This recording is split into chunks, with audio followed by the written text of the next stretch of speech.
Hey guys, welcome back to the channel. This is a story about what if Mito and Tsunade give all chakra to Naruto. Before I start, please support for more amazing content and do consider subscribing to my channel and share this video with your friends. This is written by Black Flame of Destruction and link in the description and support writer. Let's start the video. Chapter 1. Back to the past. Scarred Battlefield. End of 4th Shinobi World War Dyoji Ninkai Taisen. Standing in the middle of this battlefield off the southern coast of Fire Country is a lone man. The man in question stands at 5'8", with a fit and lithe frame, whose very stance screams dangerous. He has spiky sun-kissed blonde hair, his eyes which are usually a dark blue are now purple with 3 concentric rings around the black pupil, and 3 tome-like markings on each of the first 2 rings, the Rinnegan. He also has 3 whisker-like marks on each of his cheeks. He is wearing a worn and tattered dark orange tracksuit with black along the shoulders, zipper, and bottom of his jacket and black lines down his pant legs. On his feet are black shinobi sandals, under his jacket he wears mesh armor, and around his forehead is a headband with a leaf symbol. This young man is Naruto Uzumaki Namikaze, Chunin of the village hidden in the leaves, Jinchuriki of the nine-tailed demon Fox Kyuubi no Yoko, hero of the leaf, son of the 4th Hokage Yondaime Hokage, Minato Namikaze and the red Death Aka no Shai, Kishina Uzumaki, and most recently the only survivor of the 4th Shinobi War. As he looks around at the bodies of his comrades scattered around, he can't help but to shake his head at the pointless loss of lives. It was all going so well too, sure the revelation that the man who had called himself Madara Uchiha was really his father's wayward student Obito Uchiha was shocking. Yes, the army of dead shinobi in Kunoichi was freaky and difficult to deal with, but they managed to seal most of them away and even stop the caster of the impure world Reincarnatio Edo Tensei. No surprise it was Kabuto. Where things had started to go downhill is when the real Madara Uchiha managed to keep himself from being sent back to his death by the ending of the reincarnation technique. After that all hell broke loose, the man who had once been considered to be on the level of a god just like his rival the first Hokage Shodai Hokage, had proceeded to lay waste to the 5 Kage Gokage, leaving them all on the edge of death. Then he had joined Obito in his fight against Naruto himself and the only other Jinchuriki yet to have his tailed beast extracted from him, Killer Bee, who held the 8-tailed ox Octopus Achibuushi Oni.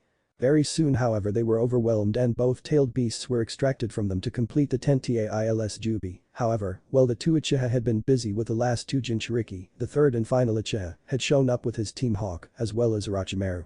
The wayward Snake Sannin had healed the cage, and just after finishing 4 new undead appeared, shocking everyone.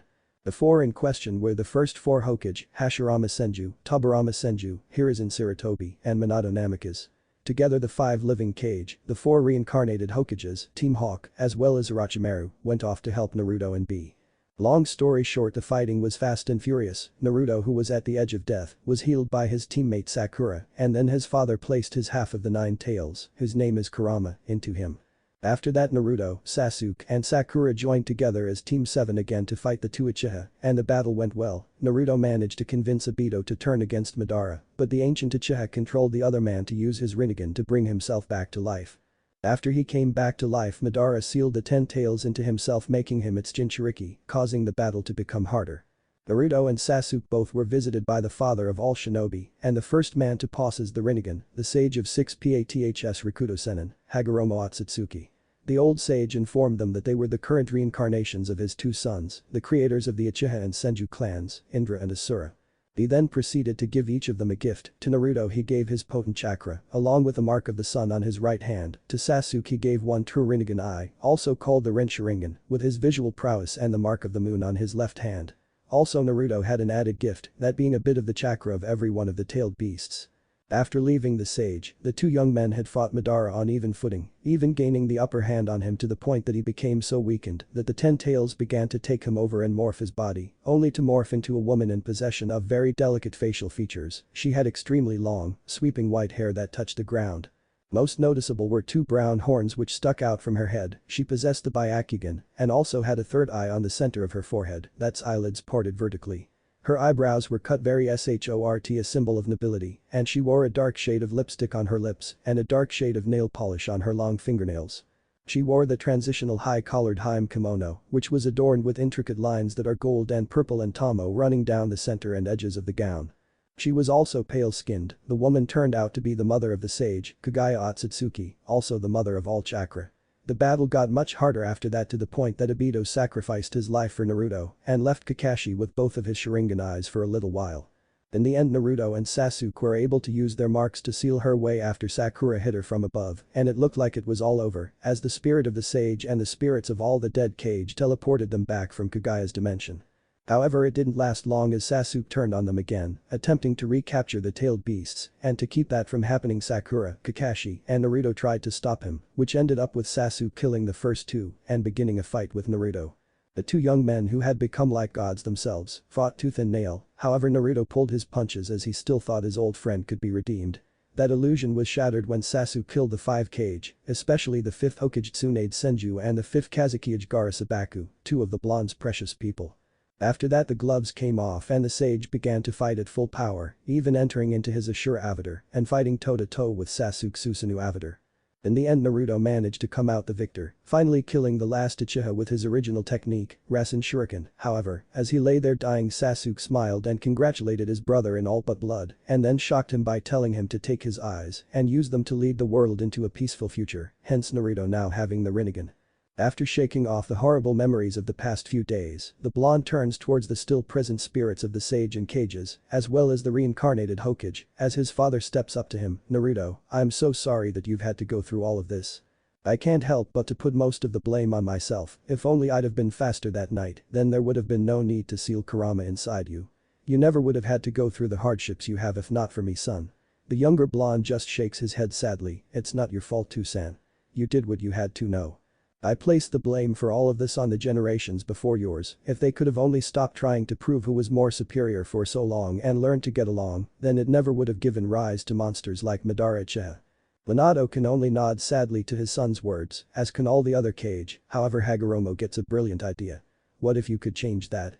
What if you could go back in time to a point before the Akatsuki, before even the Second Shinobi War? Would you take that chance to change events? Everyone looks at him in shock. However, Naruto only has to think on it for a second before he answers, "Yes. If it would mean I could save certain people from having to ever deal with the pain and suffering brought on by the Second and Third Wars, then I'd do it." The old sage smiles at this. "Good, then I will give you that chance. There is a technique that I know which can be used to send you back in time. However, the power required for it is enormous, and it is why I myself never used it to go back and stop my mother from eating the chakra fruit." The ghost of the 3rd Kazekage, being ever the brilliant man, decides to ask, "If that's true, then how are you to preform the technique now? If you haven't forgotten, you're as dead as we are." The old man simple chuckles. "Ah, and inquisitive mind, you remind me of my son Asura, always asking questions. The answer is that with the 4 Hokage, as well as my sons and daughters the tailed beasts, we will have enough chakra required for this technique. However, all of you will have to help with the hand signs, as there are thousands." Everyone nods in understanding of this, even all 9 of the tailed beasts, who are more than happy to do their father a favor. Hagoromo turns to Naruto then, "Say your goodbyes, because once you have there are some things you and I need to go over about the technique." The blonde nods his head and turns to the 4 Hokages, first speaking to Hashirama. "Lord, first, I just want to say that it's been an honor to meet you. I always heard stories about how strong you were but thought they weren't real, but after watching you in action, I have to say you're probably the most awesome Hokage ever." This causes the brown-haired man to rub the back of his head with a huge smile on his tanned face. "Well, thanks, Naruto-san. I want to say good luck to you in the past. I'm sure that wherever you're going I'll already be dead, so I'll be sure to watch how you change the world." The blonde shakes his hand, then turns to the second. "Lord Second, you're every bit the serious and pragmatic man that Iruka-sensei always made you out to be in his lessons. But you're also pretty strong and cool in your own right. Before the other day I had no idea that you were the one to actually invent my dad's famous technique and use it first. In my book that's pretty dang cool. You're a true role model for what a shinobi should be." The white-haired Senju brother just crosses his arms, but has a small smirk on his face. "Thank you, Uzumaki-san. Ordinarily I would reprimand you for wearing orange, but you've showed me that a ninja is more than stealth and doing what is necessary. You have showed me that being a ninja means remaining true to yourself, so never lose that spirit. I'll be watching you from the other side with my brother." He pats him on the shoulder and walks to stand next to his brother. The next person in the line nearly makes the blonde teen cry, however he gives the man a huge smile. "Gigi, from you I learned the will of fire, but more importantly I learned what it's like to have a grandfather. You were always there for me when I needed you, and I know that you did your best to give me a normal life, and for that I'll always be grateful. I hope that whenever I'm going back to that we can have just as close a relationship, maybe even a father-son or big brother-little brother one." I was so sad when you died, old man, but I realized that you'd want me to move forward and carry on your will of fire, and so I've tried to. I hope you're proud of me. Sarutobi actually embraces the young man in a hug as he speaks. Naruto-kun, you have made this old man very proud. I've watched you from the pure world and have seen the man you've grown into and couldn't be any prouder if you were my actual grandson. You more than anyone embody the will of fire and have become a splendid shinobi. I'm sure that whatever time period you land in that you will achieve your dream and become Hokage. Always stay strong, Naruto. When he steps back, he pats his shoulder and then moves over to his two teachers and predecessors, leaving Naruto with his father to have a private moment. Minato looks down slightly at his son as he's 2 inches taller than him and roams over his face, seeing his beloved Kushina in the teen's facial shape and the rest himself. He smiles. Naruto, my son. Today is your birthday. How old are you now? The younger blonde looks up at him with a sad smile. I'm 17 today, dad. The fourth Hokage just smiles wider. 17, huh? Pretty much a grown man. What a man you've grown into. I'm proud of you, Naruto, and I'm sure if your mother were here she'd feel the same way, though she'd probably be trying to chase all the girls from you, hahaha. Naruto can't help but to chuckle at that and ask, you really think Kacchan would be proud of me? Minato nods his head. I'm sure she would, and she'd be ecstatic that her Sachi was one of the most powerful shinobi to ever live. Never forget this one important thing, no matter where you go, Naruto, your mother and I love you. This causes him to tear up and rush into his father's arms, giving him a huge hug as the man pats his back. After a few minutes they separate and Naruto turns to the sage of 6 paths. Alright Senju, tell me all about this jutsu. The old sage chuckles at his enthusiasm but answers nonetheless. Alright then, first thing you need to know is that we're aiming to send you back to a few years after the first war. Secondly, you won't be going back as you are now, meaning not as a 17-year-old. The technique will do one of two things: A. de-age you to a younger form, or B. Send your spirit and chakra into the body of a freshly born baby. The young sage's jaw drops at this. What? I can't go back as a baby. I'd have to completely start from scratch with all my techniques and everything. I'd take de-aging over that. Speaking of which, how much would I de-age? Hagoromo shakes his head. As far as de-aging goes, you would go back to the form of yourself at about 4 years old.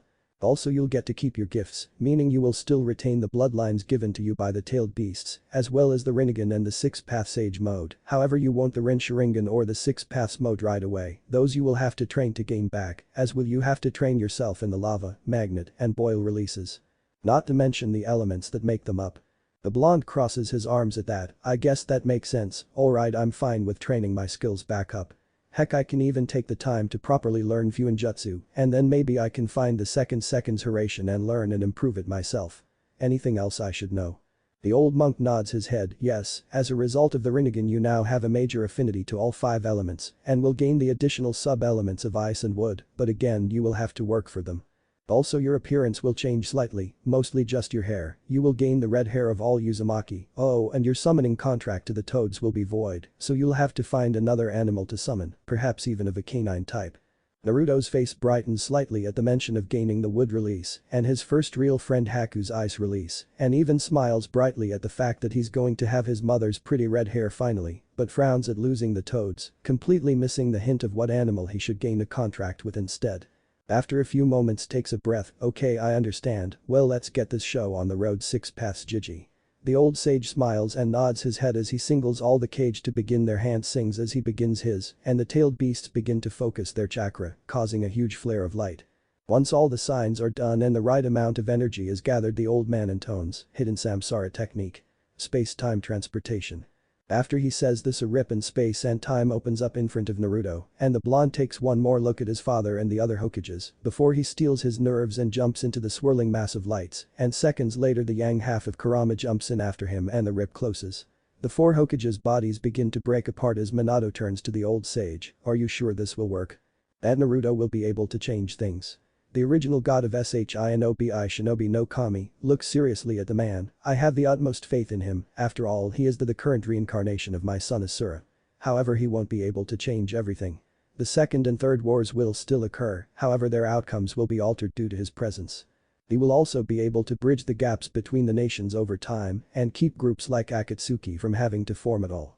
In the end, all you can do is believe in your son, as I believed in mine. Minato nods his head at this as he finishes breaking apart, and his spirit as well as those of all the other cage present head back to the pure world. Hagoromo takes one last look at the remaining 8-tailed beasts and smiles. You are all free, my children. Live your lives how you see fit from here on. Goodbye. But that he fades away back to his own dimension as the tailed beasts all head their separate ways. Inside the portal. Pain. That is all he can feel as he hurls through time. He can feel all his bones cracking and shrinking in on themselves, and he knows he's de-aging. All he can see aside from the lights of the tunnel are images playing backwards of events from the elemental nations. Then he feels an influx of demonic chakra enter his system and in his hazy state asks internally, "Kurama, what's going on? What are you doing in there?" From within his mindscape he gets a response from his tenant and partner, "Sorry about that, kid. That influx just now was my yang half coming back and joining back with me. Good news is I'm whole again, and that means you'll have more power to use from me later on. Bad news is that your chakra reserves are going to be double what they originally were when you were 4, which means way more chakra control training." All he can do is sigh, "Just great, oh well at least I might finally get my chakra control up to a good enough level to preform genjutsu and even medical ninjutsu." Just after having that thought he sees the portal open back up and knows that he's about to be deposited at his destination. Hidden Leaf Village. Training Ground 7. 1 YAFW year after First War. The skies around the village can be seen clouding over and becoming dark, something which makes all the shinobi in the village go on edge as they can tell this isn't a natural occurrence. In Training Ground 7 there is a large flash of light, the opening of a rift in space, and then a huge explosion which scares away all animals in the area. After the explosion the rift closes and disappears, and when the smoke clears, it shows the small body of a 4-year-old Naruto in a crater. Only he's different, whereas before he had blonde hair, his hair is now blood red, still spiky but much shorter than a WAS. Think his hair 2 years after the Fourth War, and his whisker marks are now gone. Also his clothes have changed, he's now in a white t-shirt with a Uzumaki spiral on the front and tan-colored shorts, and on his feet are white shinobi sandals. After a few minutes a group shinobi arrive in the training grounds, surrounding the crater. These shinobi are all wearing white animal masks, they are the elite unit of the village, the Anbu, and leading them is a young man of 21, he stands at 5'4", is a tan-skinned man with spiky dark brown hair and a small goatee on his chin and brown eyes. He wears an all-black jumpsuit with mesh segments over the lower portions of his limbs and a green gauntlet that covers much of his right arm. He also wears an armored hood with a bandana-like forehead protector over this, tied with 2 long straps, and on the back of his jumpsuit is the kanji for third Hokage. This man is the third Hokage of the Leaf, the new god of shinobi, here is in Tsuratobi. He takes in the scene quickly, and seeing that there is no danger he motions for his men to stand down and he makes his way into the crater and to the child. He turns the boy over and looks him over searching for any wounds, after a few moments he finds none, but can sense that the child is suffering from chakra exhaustion. The Anbu with a cat mask steps forward, "Lord Hokage, we should check the boy for traps. He could be a spy." The young man shakes his head, "No, that's not necessary. I've already checked him for any traps and found none. He has chakra exhaustion and needs to go to the hospital. Besides, based on his hair color and the clan crest on his shirt, I'd say he's in Uzumaki, and if that's true then he won't be harmed. We'll have to wait till he wakes up to find out how he got here. You're all dismissed." But that they all disappear via body flicker, heading back to their posts, while Hiruzen himself body flickers to the hospital to have the boy treated. When he arrives he explains the situation to the nurses and doctors and they take the redhead to give him the standard treatment for chakra exhaustion. He also orders that the boy be placed in a private room and to be notified as soon as he wakes. With that done he heads off to the Senju compound to have a chat with the current head and matriarch of the clan, Mito Uzumaki Senju. Senju compound. Minutes later. A few minutes later Tsuratobi arrives to the Senju compound, which is one of the 3 largest compounds in the village, rivaled only by the Uchiha and Hyuga clan compounds. The compound itself is like a mini village, surrounded by wooden walls all laden with various seals to strengthen them. Inside there are many houses for the members of the clan, and as he walks through the streets of the compound, he notices a few houses empty as a result of the residents having died in the First War, which only ended last year. Also as he walks he's greeted by many of the still living clan members, to which he just nods his head at them. Eventually he reaches his destination, the main house which belongs to the head of the clan. It's a 2-story traditional Japanese-style house with shoji doors, and above the front door is a huge version of the Senju clan symbol, a Vajra. He knocks on the door and awaits an answer. A few moments later the door is answered, but not by who he expected, as he looks down and sees a small 4-year-old girl. The girl has long blonde hair which is done up into twin short pigtails, she is fair-skinned with big brown eyes, and her cheeks have a bit of rosiness to them that comes from youth. She is wearing a cream-colored sundress. This girl is Tsunade Senju, granddaughter to Mito, and the late first Hokage Hashirama Senju, second in line to the Senju clan after her own father. Seeing the little girl Hiruzen smiles down at her, "Hello Tsunade-chan, is your grandmother home by any chance?" The little blonde upon seeing who's at the door gives a beaming smile, Bachan is in the sitting room. Come on, I'll show you where Seroji. She grabs his hand and tries to drag him along, all he can do is chuckles at the little girl's enthusiasm and go along with her, remembering to kick off his sandals in the entryway first. As they walk to the sitting room, Tsunade is babbling away about her training and how the academy is going as she joined it just this year. Hiruzen for his part only makes small comments here and there, however she abruptly asks, "Say Seroji-san, why do you need to talk to Bachan?" This catches the Hokage off guard slightly, however he catches himself and answers, "It's a personal matter, Tsunade-chan. I'm sure Mito-sama will tell you about it much later on." This causes the girl to pout, however it doesn't last long as they reach the sitting room and she opens the door and announces their arrival, "Bachan. Seroji is here to see you." Inside the room sits a woman a little older than 50, however looks no older than 30, she has long bright red hair and large pupil-less eyes. She wears an elaborate high-collared kimono with the Uzushiogakure symbol on the back of the obi, which is tied around her waist. Her hair is arranged into buns with hairpins in them and 3 clips in the front. She also wears a dark shade of red lipstick and has a gem-like marking on her forehead. She also wears tags with kanji written on them in her hair details. All in all, she's a beautiful woman and one of the strongest kunoichi to ever live. This is Mito Uzumaki Senju. Mito, upon seeing both her granddaughter and her husband and brother-in-law's student, smiles at them. "Su-chan, how many times have I told you not to just barge in?" This causes the girl to scowl slightly. "Sorry, Bachan." The woman nods her head and turns to the Hokage himself. "Seru-chan, how good to see you. Though I'm surprised that you could take the time away from your duties to visit. Is this a social call or part of your official duties as Sandame Hokage?" The 21-year-old sighs at her still calling him Seru-chan, but shakes his head and responds, "Actually it's a little of both, Mito-sama. I need to have a private word with you about an incident that happened about an hour ago." The red-haired woman nods her head and turns to Tsunade. "Su-chan, you run along now, maybe go and play with some of the other children." The little blonde nods her head and runs off as Sarutobi steps into the room and closes the door, and a moment later the room glows blue, then stops as Mito has just activated a privacy seal. He takes a seat on a mat opposite her and begins, "Now, as you know, 1 hour ago the skies over the village suddenly clouded over and darkened." She nods to this as he continues, "Well, I knew it wasn't a natural occurrence and at first feared maybe Cloud Village was launching an attack with their storm release users. That turned out not to be the case. There was suddenly an explosion in the 7th training grounds, and so I and a group of Anbu went to check out the scene. What we found was not what we expected at all." Mito hums at this and asks, "What did you find then?" The younger man sighs as he answers, "We found a crater, obviously created by the explosion, however inside the crater wasn't an enemy nin, but a child." This shocks the redhead as her eyes widen slightly. "A child? How old?" The man nods, "Yes, a child, about the same age as Tsunade-chan I would guess, so about 4 years old." However, that's not the oddest thing. The oddest thing is that despite being in the middle of a huge explosion, he had no injuries at all. The only thing that looked wrong with him was chakra exhaustion. So after checking him over for any traps of any kind and finding nothing, I ordered the Anbu back to their positions and took him to the hospital where he is being treated now." Mito sighs in relief at that news, but looks at him in confusion. "Well, it is good that the child is okay. I don't see why you had to come here to inform me of his arrival." Hiruzen chuckles at that and rubs the back of his head nervously. "Well, you see, what I left out was that the boy has blood red hair and was wearing a shirt with the Uzumaki symbol on the front of it. Going off those things, I deduced that he's possibly a member of the Uzumaki clan and therefore one of your kinsmen." She sighs at this and decides to reprimand him. "You should have mentioned that to begin with, Seru-chan. But just because the boy was wearing my clan symbol and has red hair does not mean he is in Uzumaki. Not everyone with red hair is of the Uzumaki clan Baka." The 21-year-old nods at her point. "True, but there's an easy way to find out if he is in fact in Uzumaki.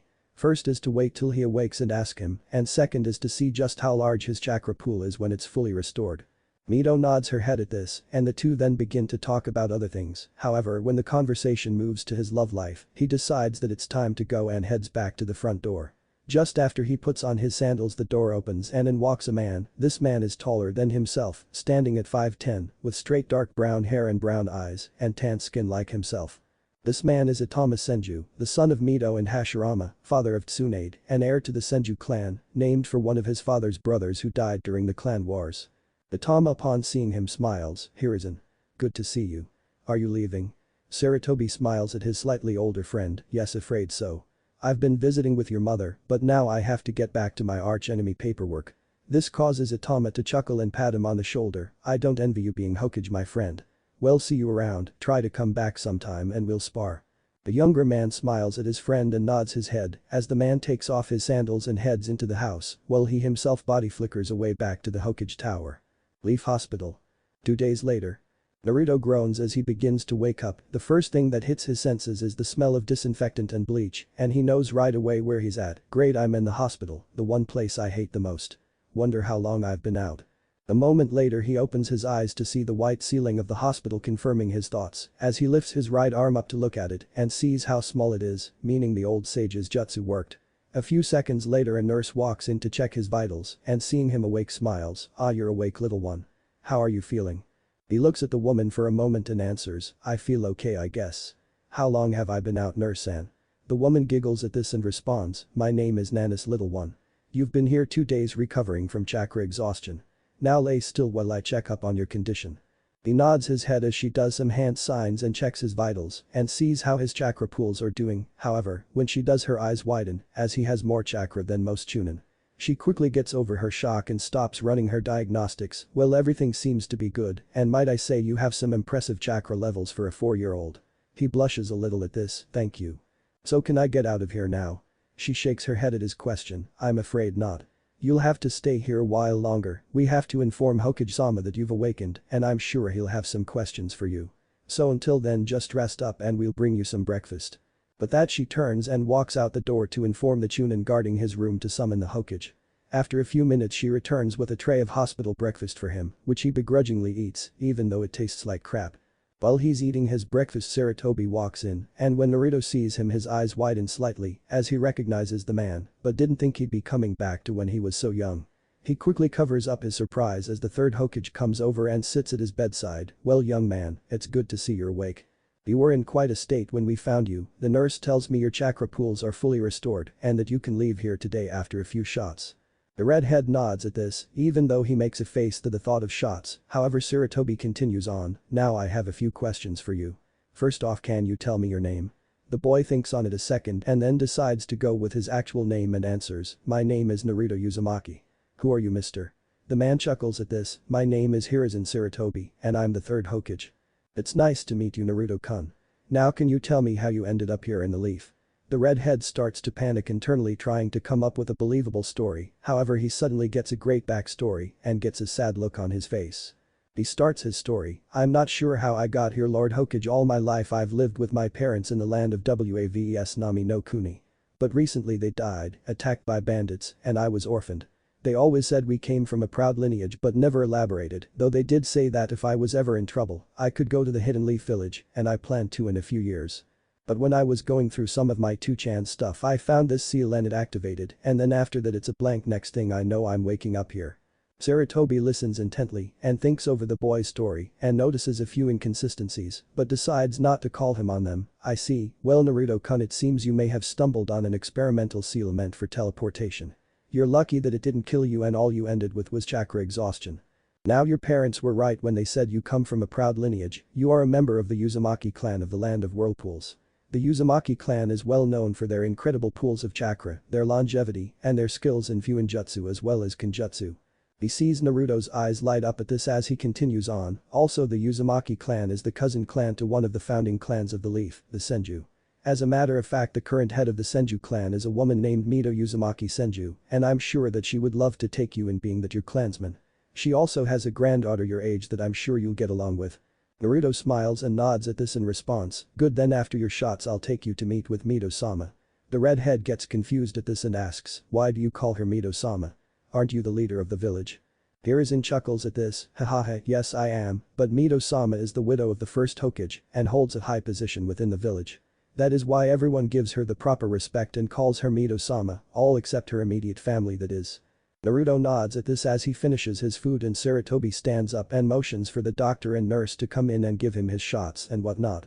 While they're giving him his shots they also take some blood to run tests on. When it's all done everyone walks out of the room so he can change back into his clothes. When he's done with that Sarutobi signs him out of the hospital and leads him to the Senju compound.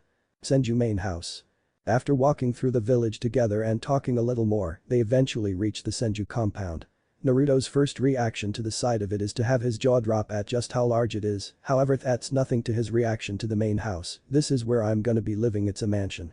Saratobi chuckles at this, you're not wrong, however what you should know is that the first Hokage himself built this house using his bloodline, the wood Release Mokutan.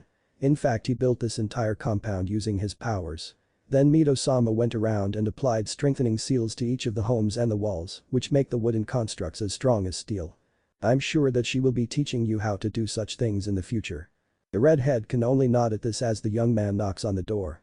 Moments later it's answered, except this time by Mito herself. Seeing this, Saratobi bows to her slightly. Mito-sama, it's good to see you again. I've someone for you to meet. He then grips Naruto's shoulder and pushes him forward slightly. Mito Uzumaki Senju, meet Naruto Uzumaki. Naruto Uzumaki, meet Mito Uzumaki Senju. Mito looks at the 4-year-old with a critical eye and does notice that he has a lot of the typical Uzumaki features, especially the red hair. However, it's as she uses her meager chakra sensing ability that she confirms he's indeed an Uzumaki. Incredible, only 4, and already he has the reserves of a high Chunin. That tears it, there is no doubt in my mind that this child is of my clan. But that thought in mind, she smiles sweetly at him and bends down slightly to be at his level. It's nice to meet you, Naruto-kun. Welcome to your new home, I hope that you find it comfortable. Naruto bows his head and responds, thank you Mito-sama, it's nice to meet you too. I've never met any other member of my family before. The older redhead scowls at this slightly, but her face quickly softens and she uses her right hand to lift his face, so he's looking right at her. None of that Sama stuff out of you, little one. We are family, so therefore you may call me Mito-Abasan. Now come inside so that you can meet the rest of the family. Saru-chan, thank you for bringing him. If you won't mind filling out the paperwork to have him entered into the academy for me, that would be appreciated. She proceeds to bring Naruto inside and shuts the door before the Hokage has a chance to answer as he stands there blinking in shock. What the? Sigh, I guess I have no choice but to comply. I swear I should have just let Danzo have the Hokage seat and let him deal with all the paperwork. On second thought, it's better that I'm Hokage and he's an Anbu captain, he'd have us still at war. He then shakes his head and disappears in a leaf body flicker. Inside the house, Mito leads little Naruto towards the family room where her son, daughter-in-law and granddaughter are sitting. As they walk, she tells him all about the history between the Senju and Uzumaki clans, regaling him with the story of how her father secured the alliance between the cousin clans with her marriage to Hashirama and how they came to love each other in time. Eventually they reach the family room and enter as everyone looks curiously at the little redhead. Sitting with Itama and Tsunade is another woman. She has long blonde hair with 2 bangs that perfectly frame her face. She has fair skin and green eyes with a buxom figure. This woman is Amaya Senju.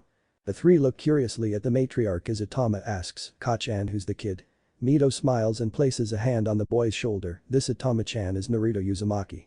He is 4 years old and an orphan, and as he is a member of my clan, I have volunteered to take him in and raise him. Naruto-kun, this is my immediate family, the man is my only son and next head of the Senju clan, Itama. The blonde-haired woman is his wife and my daughter-in-law Amaya. Finally, the little girl sitting on Itama's lap is my granddaughter Tsunade-chan, she's the same age as yourself. Naruto waves at everyone, hello, nice to meet you all. Tsunade gets down off her father's lap and walks straight up to the redhead, inspects him closely, which kind of freaks him out, but only because there's a miniature version of his mother figure staring him in the face. After a few moments she backs off, smiles and puts out her hand, nice to meet you Naruto-san. Wanna be friends? The redhead blinks at this, but smiles nonetheless and takes her hand, shaking it, and responds, yeah sure Tsunade-san, I'd like that. With that she drags him over to the couch and they little group get to know each other better for the rest of the day, eating a small family dinner and then retire for the night. Mito leads Naruto to an empty room on the 2nd floor and opens the door for him. This will be your room from now on, Naruto-kun. I know that you just lost your parents recently, but I hope in time that you will come to view us as your family and this house as your home. Tomorrow morning after breakfast we will go out into the village to get you some more clothes as well as supplies for the academy. Rest well little one, good night. Naruto for his part nods his head and responds, thank you Mito-Opa, I'm really grateful for all this. Good night. She smiles at his as he heads inside the room and closes the door behind him. He proceeds to head over to the bed and lay down, then he closes his eye and when he opens them, he finds himself in the familiar space of his mindscape. When he looks down at the water he sees his 17-year-old self reflected back, except with his new red hair and minus the whiskers, then he looks up at the towering form of Kurama, well we made partner. I've gotta say it was a shock seeing Saratobi Jiji that young, but even more shocking to see Bachan as a little girl. The giant fox just snorts at that, tell me about it kid. I'd estimate that we're back about 15 years before the second Shinobi War. Starting tomorrow you're going to have to haul ass and start training to get back in shape and get a leg up on becoming strong enough to stop things from going pear-shaped. Also don't draw on my chakra when you're around any leaf ninja, it will only end badly seeing as in this time I'm sealed inside of Mito. Naruto nods to that and yaws, alright well I'm going to actually go to sleep, talk to you another time Kurama. With that he disappears from his mind, getting his rest for the days ahead. Chapter 2 Academy, Training Days, and Graduation. Last time. The giant fox just snorts at that, tell me about it kid. I'd estimate that we're back about 15 years before the second Shinobi War. Starting tomorrow you're going to have to haul ass and start training to get back in shape and get a leg up on becoming strong enough to stop things from going pear-shaped. Also don't draw on my chakra when you're around any leaf ninja, it will only end badly seeing as in this time I'm sealed inside of Mito. Naruto nods to that and yaws, alright well I'm going to actually go to sleep, talk to you another time Kurama. With that he disappears from his mind, getting his rest for the days ahead. Now. Senju main house. 5 AM next day. Our red-haired hero awakens with the sun, as he sits up in his bed, he proceeds to rub the sleep from his eyes, then he stretches his arms over his head as he releases a yawn. After that's done he hops out of bed, his feet hitting the cold wooden floor softly as he goes over to the window and looks outside to see the sun just barely in the sky, and smiles. Alright time to get to work on getting my skills back up to scratch. Later on I have to go shopping with Mito Oba, so I think I'll just spam clones to work on shuriken jutsu and chakra control. I myself will do physical exercises, have to see if Mito Oba will buy me some wrist and ankle weights to help make my body stronger and faster. With that in mind he exits his room as quietly as he possibly can, careful to wake anyone, and heads downstairs. Once he is sure he hasn't woken anyone he makes his way to the front door, puts on his sandals and heads out the door quietly, quickly making his way out of the Senju compound. As he's walking through the village he's thinking of where he can go to train in private, where no one will see or hear him, when it suddenly comes to him, the Forest of Death, so with his training ground chosen he heads to the 44th training grounds aka the Forest of Death.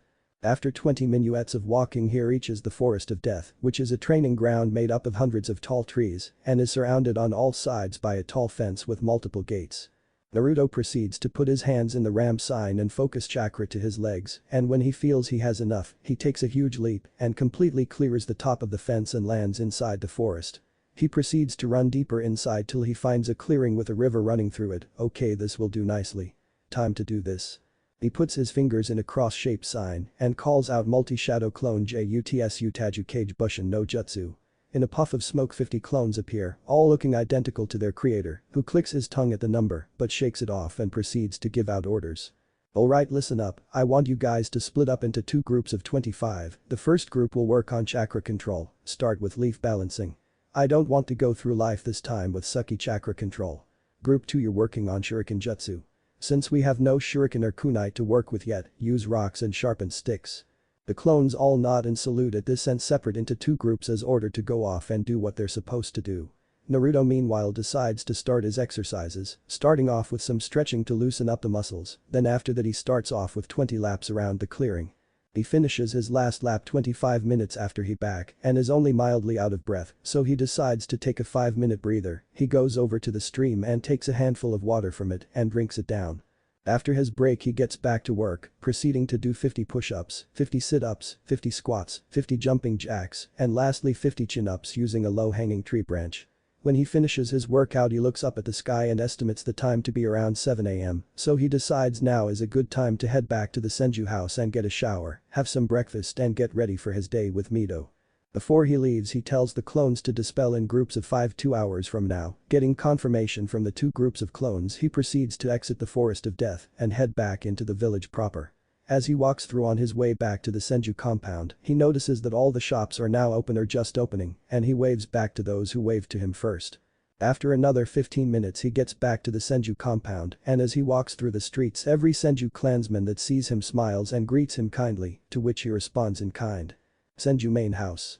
The redhead enters the house and takes off his shoes at the door and proceeds to head towards the stairs, however he hears a throat clear from the family room and turns to find Mito standing there with her arms crossed over her chest. Where have you been young man? Naruto chuckles nervously but answers, I went out to train. My 2-chan started training me to be a ninja before he died and he said that no matter what happened I should stick to my daily training. So I got up at 5 AM and headed out to find a good training spot. Once I found a good spot I started with some stretches, then did some laps around the training ground, then did 50 sit-ups, push-ups, jumping jacks, squats, and chin-ups. Then I worked on my shuriken and kunai throwing for a bit and then finished off with chakra control.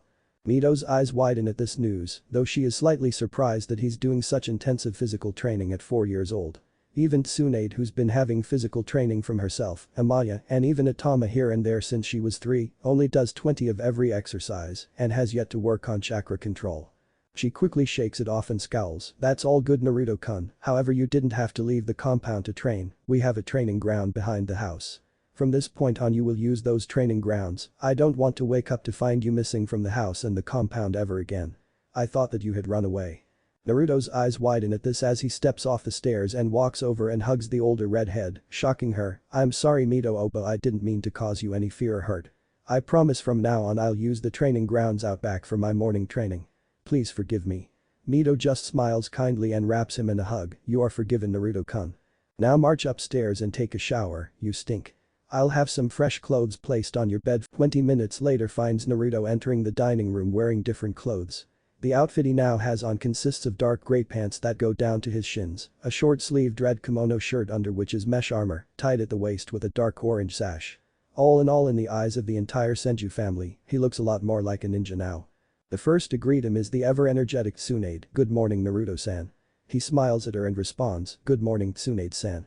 Then he turns to her parents, "Good morning Atama-san, Amaya-san." The two reply to him in sync, "Good morning Naruto-kun-san."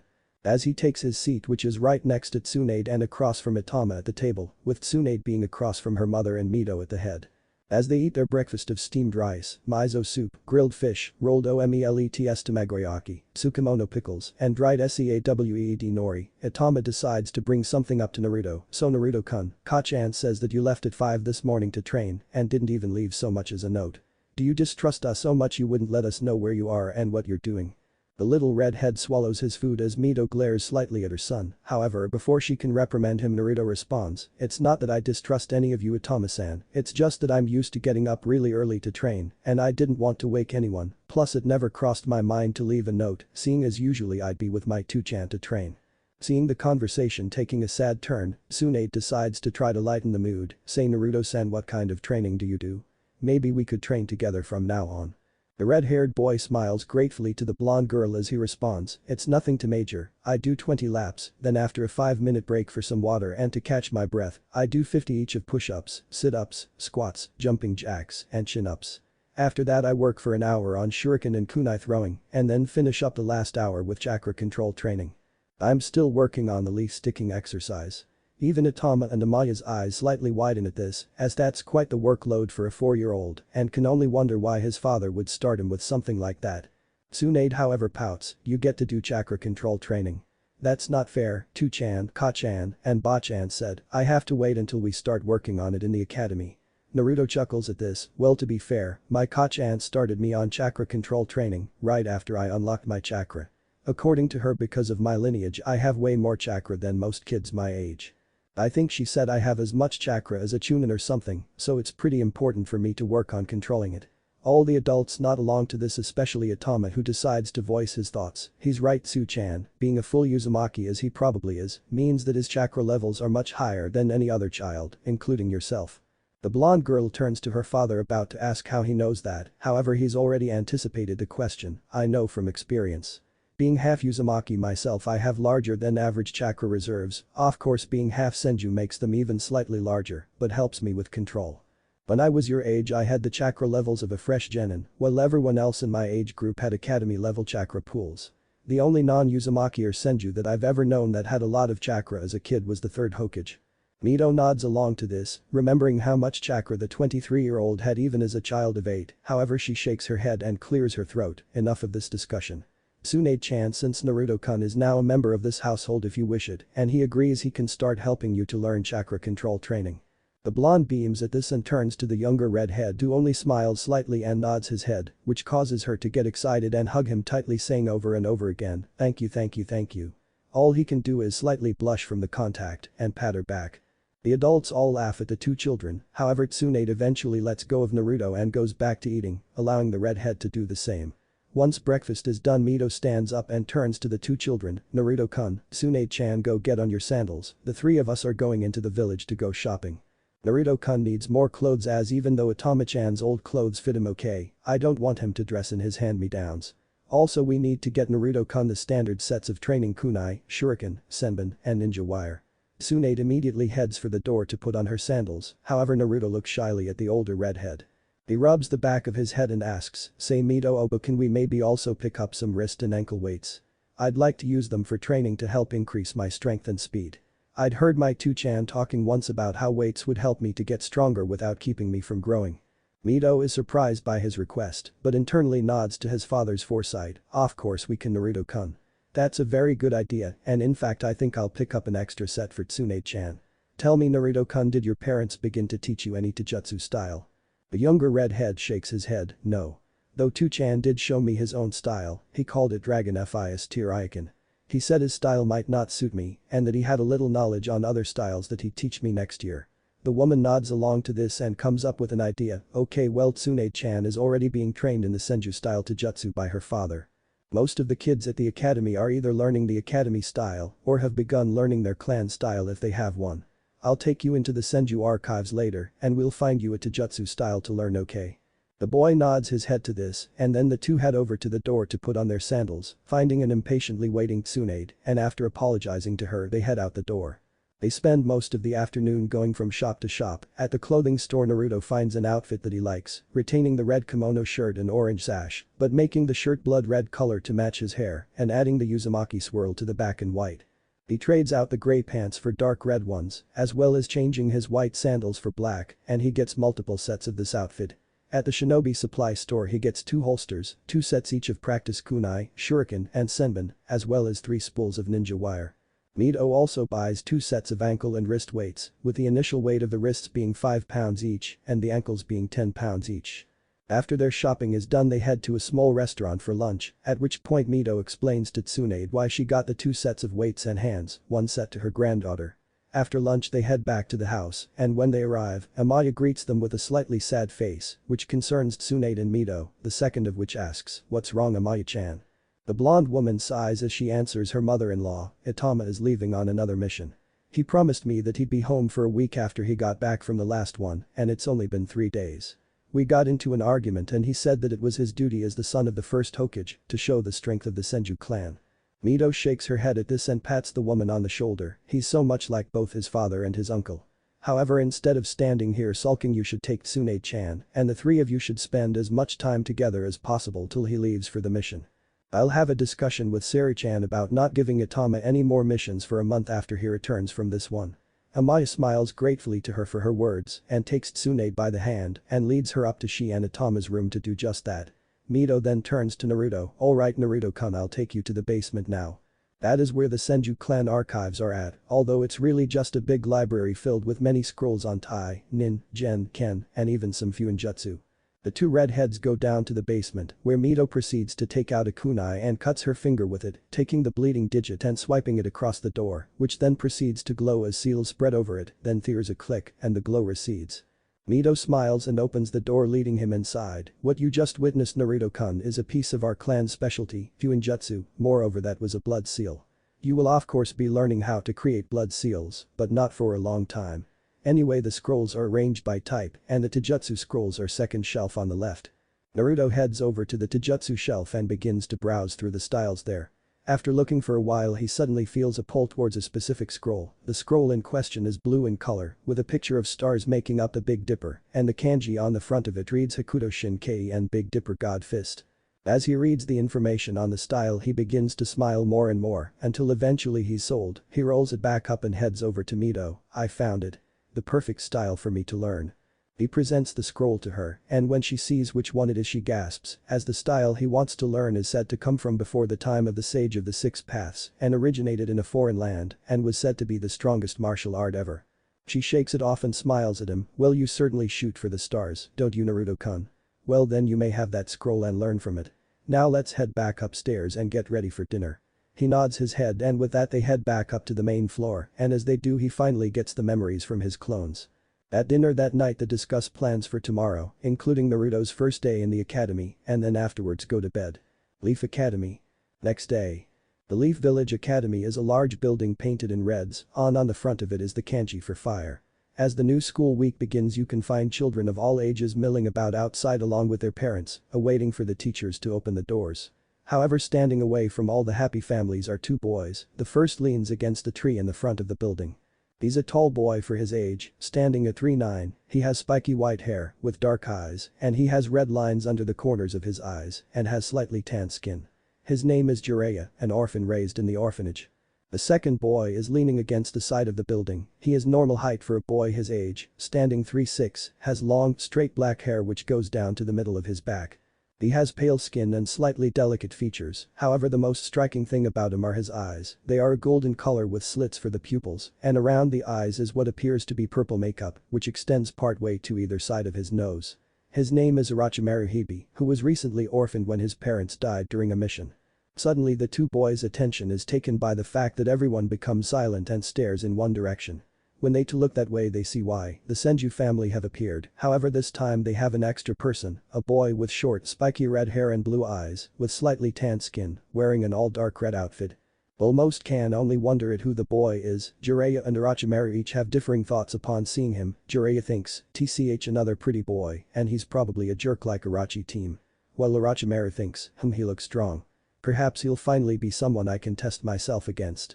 Everyone begins to talk quietly about who the boy could possibly be and why he's with Mito-sama and her family. Soon enough though the doors open and a couple chunin come out and direct the children inside. Naruto bids farewell to Mito and Amaya as Tsunade grabs him by the wrist and drags him inside and to her classroom, leaving the two women to laugh.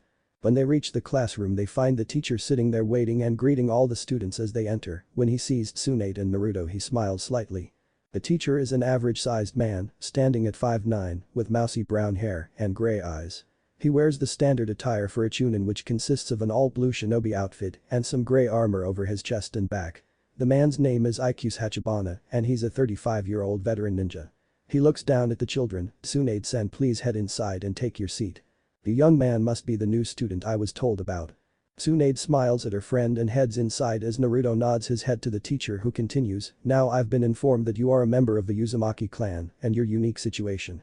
Know that I will not allow any kind of disruptions in my classroom and I don't care what clan you're from or who you're related to, in my eyes you're just another student.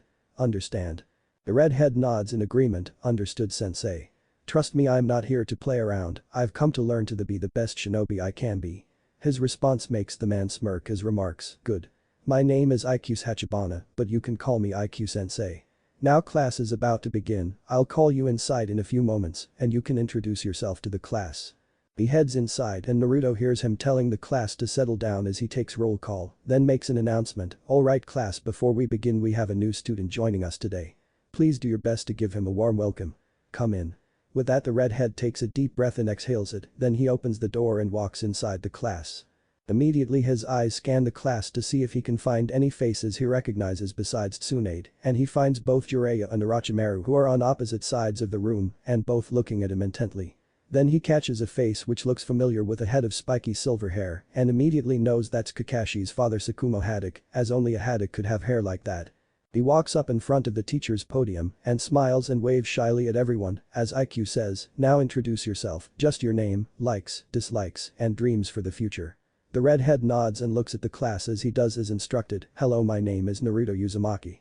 My likes are ramen, learning new things, training, and gardening. My dislikes are perverts, the 3 minutes it takes for the water to boil for ramen, and anyone who puts another down. My dreams for the future are to be a great shinobi, bring everlasting peace to the elemental nations, and to have a family. Everyone has different reactions, all the girls besides Tsunade and one dark-haired one swoon at his dream of having a family. Most of the boys think his dream of everlasting peace in the elemental nations is stupid, all except Jiraiya, Tsukumo, and Orochimaru. After a few seconds Iku speaks up again, alright, thank you for that Naruto-san. Why don't you have a seat next to Tsukumo? But that he points to the boy in question who is sitting in the middle section, third row, and Naruto nods and heads up there taking the empty seat to the left of the silver-haired boy. Thus begins his second stint in the academy. 6 months later. It's now been 6 months since Naruto came back in time, 6 months since he became part of the Senju family, and 6 months since he joined the academy, and it's been a hectic 6 months, he's been training like crazy. Every day he gets up at 5 AM, goes to the Forest of Death, creates as many clones as he can, which is now 100, he then has them break up into groups of 10 to practice different things.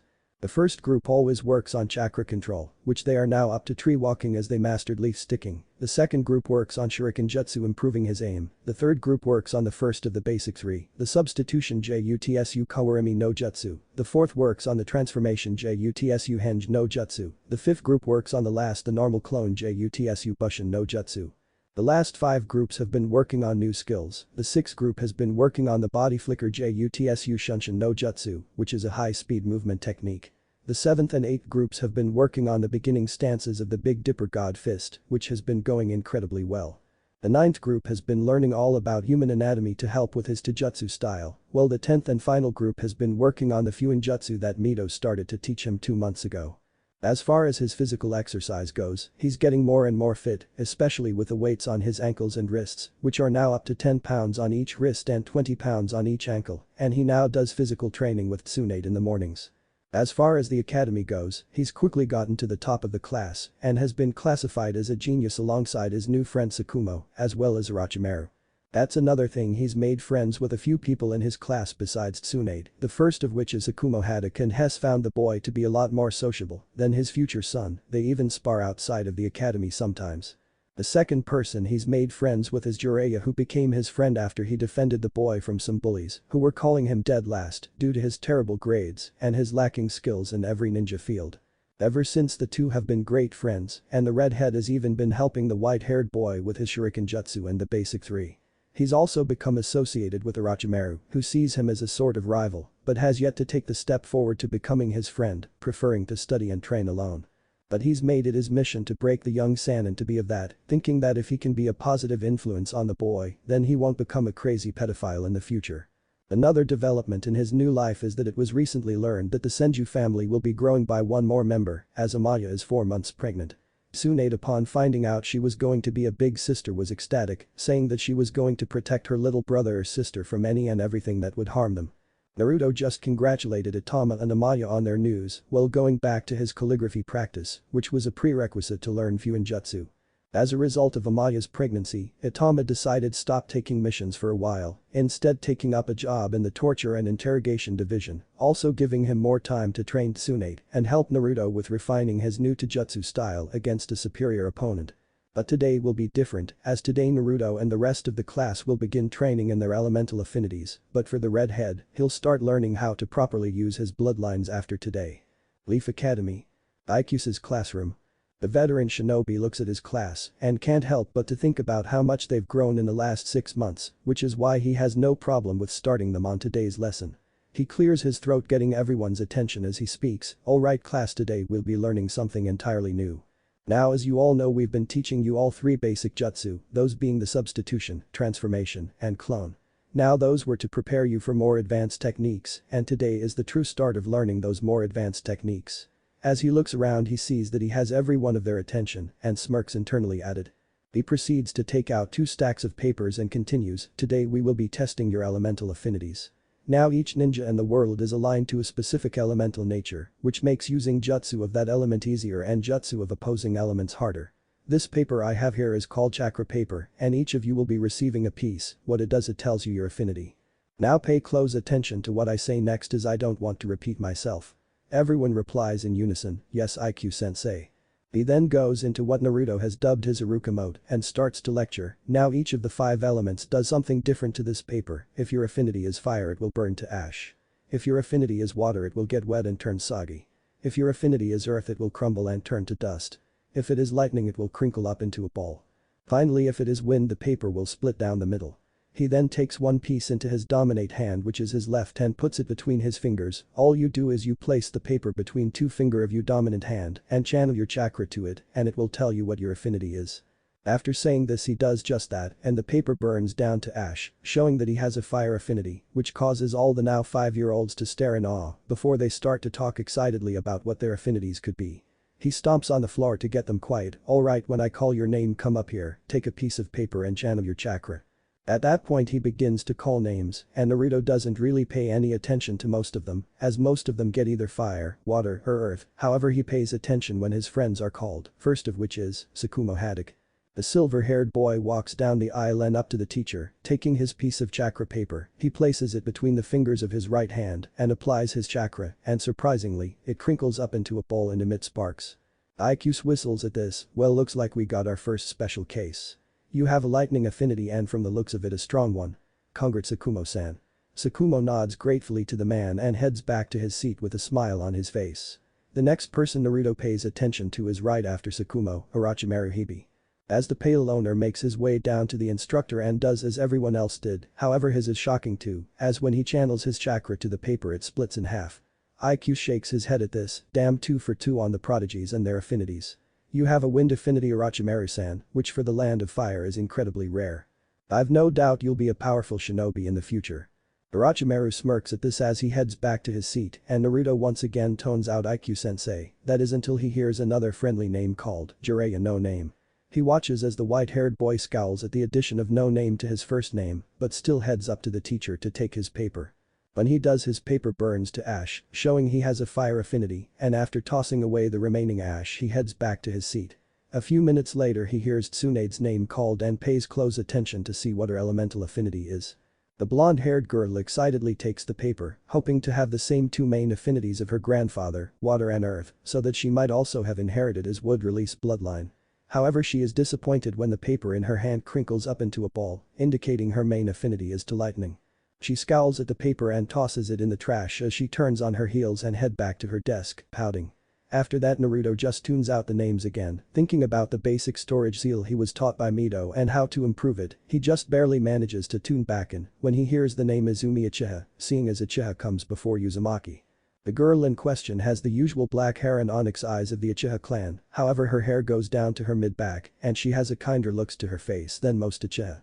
Izumi takes the chakra paper and channels her chakra and unsurprisingly she gets a fire affinity, seeing as most Uchiha have it, though she seems disappointed she does, maybe she was expecting a different result.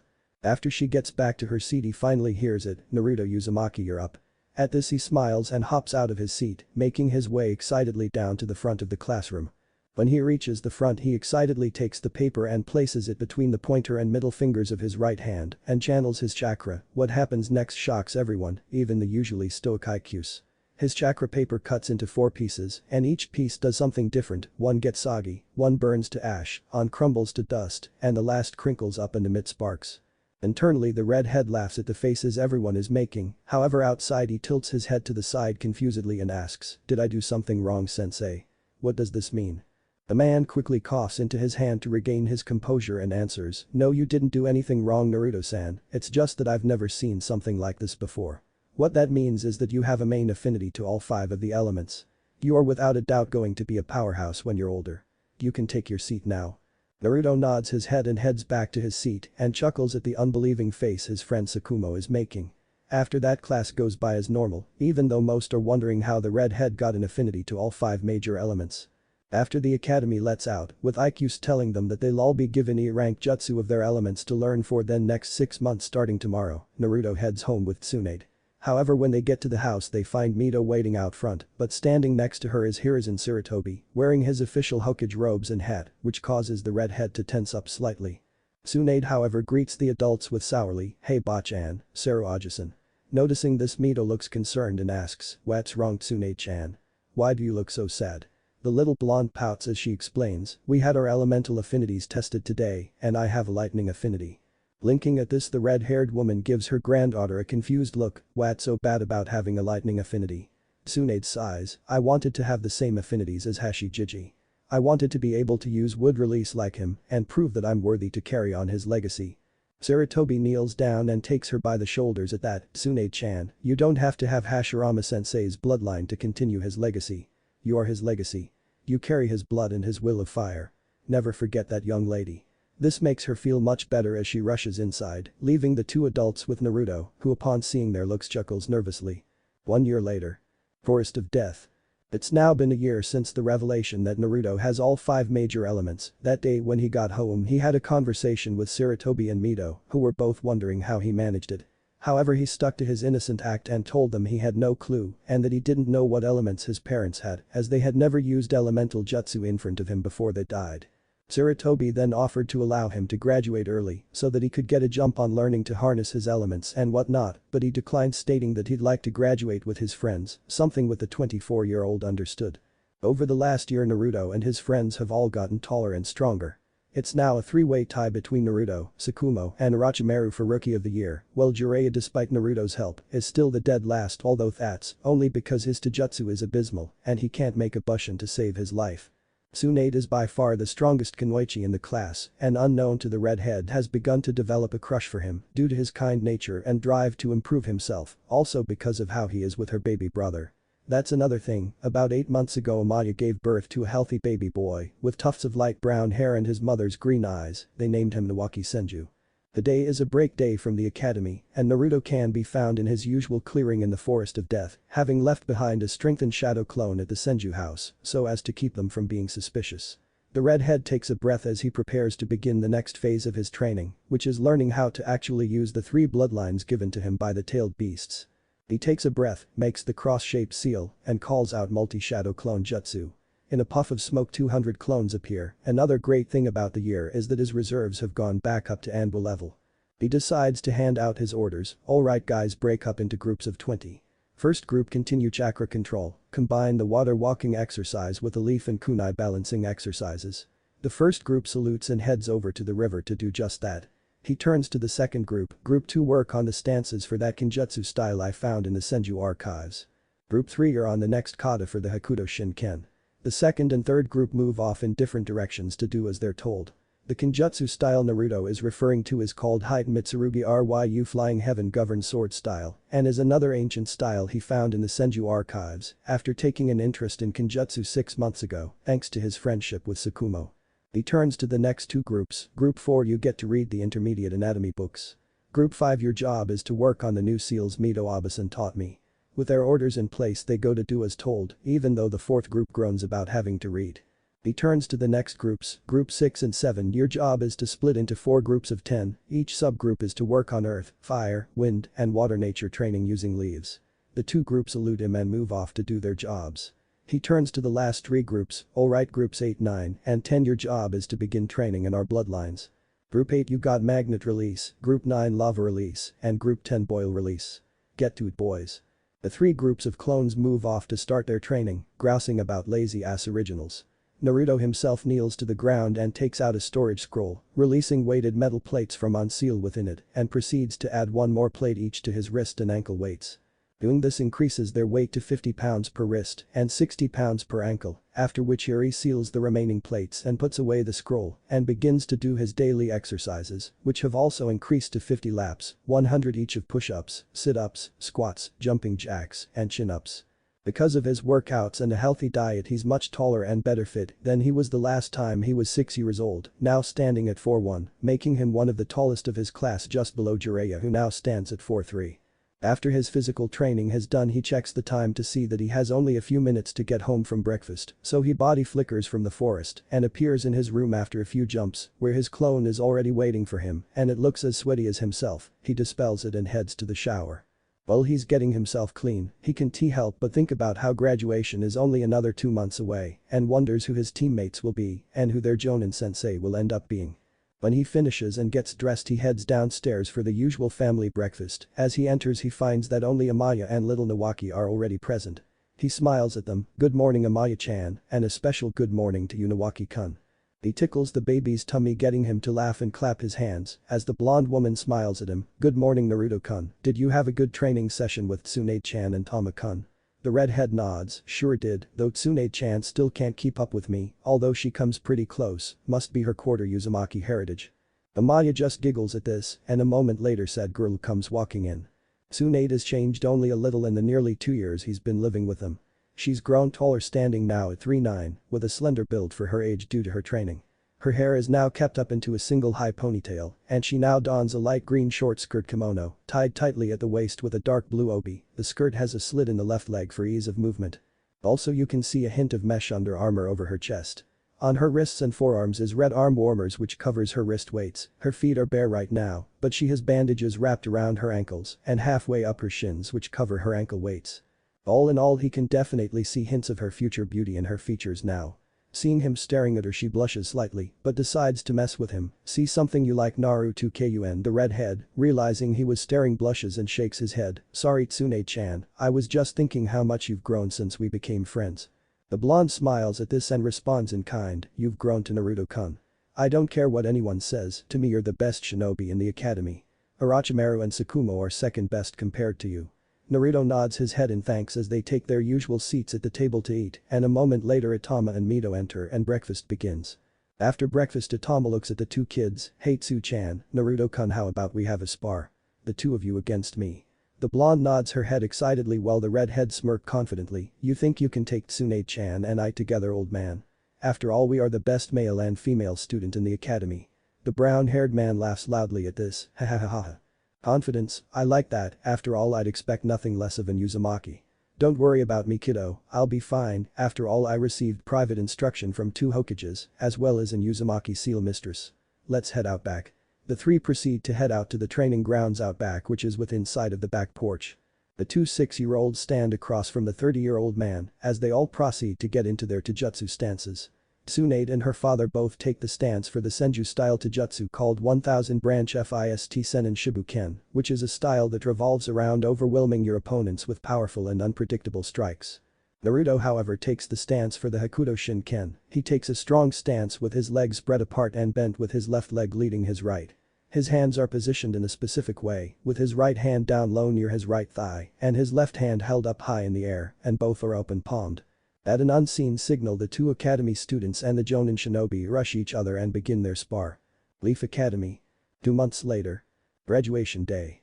The day has finally arrived. Today is the day that the students will take their first step to becoming real ninja and become genin. Everyone arrived early for the tests and have been chomping at the bit for it to be over. The first part of the graduation exam was a written test which had 20 questions that were meant to test their tactical thinking as well as their knowledge of history. The second part of the exam was shuriken and kunai throwing. In that test you got 10 kunai and 10 shuriken, and each hit of the bullseye for the kunai was worth 10 points, while the each hit of vital spots on the straw dummies for the shuriken was worth 10 points each. On that test most of the civilian-born got a 6100s for both, which is just passing for the kunai and shuriken. However, the ones who did better were the clan kids who got 70 or 8100s on kunai throwing and 7100s on the shuriken. Only 2 kunoichi got more. Tsunade got 9100s on both, while Izumi Uchiha got 85 100s on kunai, as one of her kunai was an inch to the left of the bullseye, while she got 9100s on the shuriken.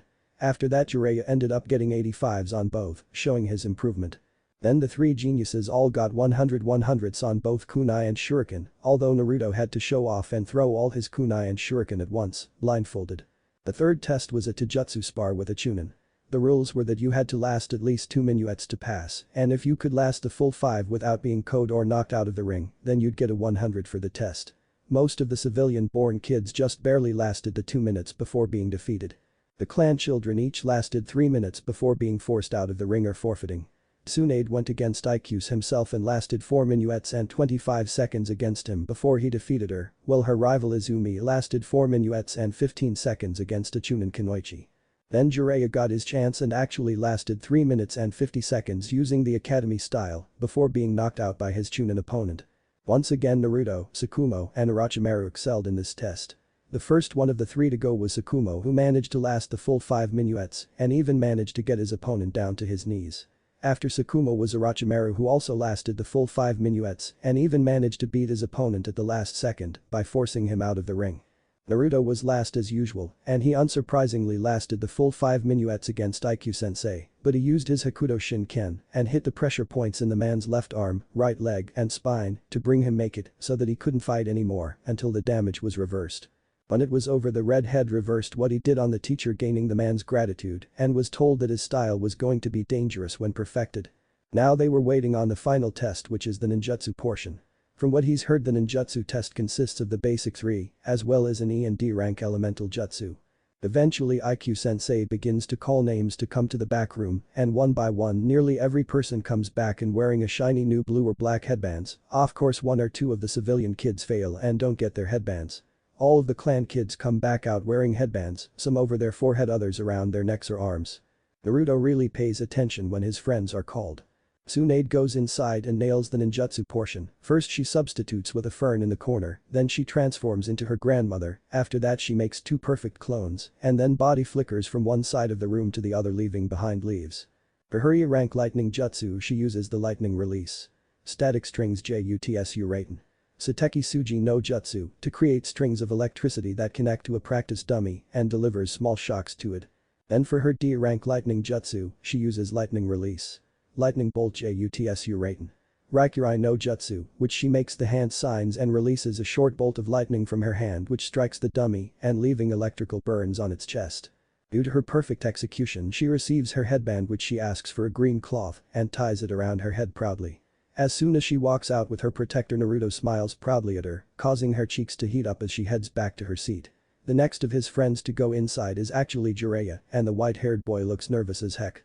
Jiraiya once inside performs the substitution with a chair, then transforms into a perfect copy of the third Hokage. He just manages to create 2 usable clones and body flickers about 100 feet, which is the least amount required to pass. Then for his E rank fire jutsu he uses the fire release. Burning leaf jutsu katen. Tensho Rifu no Jutsu, in which he creates a small amount of burning leaves in his mouth and spits them out at the test dummy, causing minor irritation to the eyes and chest. Finally for his D rank he uses fire release. Flash fan jutsu katen. Senko Ichiwa no Jutsu, which allows him to take in a fair amount of air while making 3 hand signs and then breath it out in a short funnel of flames, which lasts only a couple of seconds in a V-shaped wave, which causes light burns to the dummy. When he's done he receives his headband and walks out proudly, giving Naruto a thumbs up to show that his remedial lessons really helped out. Next is Orochimaru who as usual is calm. He performs the first 4 techniques perfectly, going so far as to transform into a perfect reflection of his dead father. For his E-rank wind jutsu he uses the wind release. Wind clone jutsu futen. Kei's Bushin no Jutsu, which allows him to create a clone of himself made of wind which he makes attack a dummy and it dispels right after in a gust of wind. For his D rank jutsu he uses the wind release. Projectile deflection blast futen. Hasatai Tawami Bakuhatsu, which allows him to build up a lot of air in his chest and the release it is a gust from his mouth, strong enough to push back the dummy. Once he's done he gains his headband which he ties around his left arm and walks back into the classroom and quietly takes his seat. After that is Sakumo who performs the first 4 perfectly. Then for his E-rank lightning jutsu, he uses lightning release. Lightning clone jutsu raten. Raikou Bushin no Jutsu, which allows him to create a solid clone made of lightning chakra. The clone proceeds to attack the dummy and each strike delivers shocks and then it dispels itself. For his D rank he uses lightning release. Electron jutsu raten. Denshi no Jutsu, which after the hand signs are complete creates a crackling, sparking, sphere of electricity in his hands which he tosses at the dummy and when it hits it electrocutes it. Tsukumo comes out wearing his headband the normal way which just makes his spiky hair even spikier. The last one to get Naruto's attention is of course the second best kunoichi of the class, Izumi Uchiha, who looks nearly as confident as Tsunade did before her. Izumi like all the rest performs the 4 basic techniques perfectly. For her E rank she uses the fire release. Finger flame jutsu katen. Shushi Hono no Jutsu, which allows her to channel fire chakra to her finger and create a small ball of flame over it, which she uses to carve the word idiot into the dummy. For her D rank she uses the fire release. Flame knife jutsu katen. Hono Naifu no Jutsu, for this technique she takes out a kunai and channels fire chakra into it lighting on fire but leaving it unharmed and then she throws it at the dummy and it cuts right through it. Izumi exits the room wearing her headband as a hairband, tying it around her hair. Then Aikyus finally calls out, Naruto Uzumaki. The redhead stands up to head into the back, however he hears his friends all call out to him, first Tsunade, you can do it Naruto-kun. Then Sakumo gives him a thumbs up, crush it Naruto. And Jiraiya crosses his arms, show up Orochi team. Naruto just smiles at all his friends one last time before walking into the back room. Once inside he finds himself standing in front of IQ sensei and 2 other Chunin instructors as the man who has taught him for the last near 2 years addresses him, alright Naruto-san, for starters, you need to demonstrate the substitution, then the transformation, then the clone jutsu, and finally the body flicker. When that's done since you have 5 elements we'll need you to demonstrate 1 jutsu of each of them. The redhead nods at this, but asks, say sensei if I performed a different clone technique for the first portion like say the earth release. Shadow Clone Doten. Cage Bushin, could that count towards my clone jutsu and one of my elemental jutsu? Aikyus and the other 2 Chunin blink at this before conversing together quietly for a moment. After their conversation is done Aikyus turns back to Naruto, we've come to the decision to allow it. The point is to make sure you make clones, no matter what kind they are. The boy nods his head and proceeds to begin the test as he first substitutes with one of the instructors before switching back, then he transforms into a perfect copy of the first Hokage, after that he preforms the earth release. Shadow clone as he said, and creates 2 clones of himself made from mud. After he dispels the 2 clones they leave behind puddles of mud which he smiles apologetically for. Next he performs water release. Gunshot Suiton. Tepidama, in which he makes a few hand signs and takes a breath as his chest swells, and then he releases condensed balls of water from his mouth which move at high speed, hitting the dummy and puncturing holes into it. After the dummy is replaced with a new one he then performs fire release. Fireball Jutsu Kaiten. Hidama, in which after making the 3 hand signs he takes a breath and releases a medium-sized ball of flames from his mouth which burn orange in color and set the dummy on fire instantly. After the Chunin put the dummy out with water release, Naruto moves on to his 4th element, preforming lightning release. Lightning Ball Raiden. Raikyu, in which he raises his hands over his head and creates a small ball of electricity between them, then he brings his hands down tossing the ball at the dummy.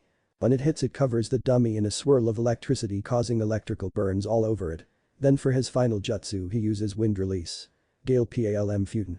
Rapusho, in which he first takes out a kunai and tosses it, then he claps his hands and releases a gale of compressed winds which speed the weapon up and causes it to sink deep into the heart of the dummy. Once he finishes his last jutsu the instructors congratulate him and he takes a blue headband and puts it around his forehead just like old times. When he walks out of the room Ikyus is following behind him and as he makes up to his desk, Tsukumo high-fives him. The Chunin clears his throat to get everyone's attention. Alright everyone, first off I want to say congratulations to all of those who graduated. You have taken your first steps on your road to becoming splendid shinobi and kunoichi. For those who failed, better luck next year. Now you have the next week off, but be back here at 10 AM sharp next Monday morning for your team assignments and to meet your Jonin sensei. But that he dismisses them and everyone rushes out of the room, however Naruto's friends gather around him as Tsunade hugs him. We did it Naruto-kun.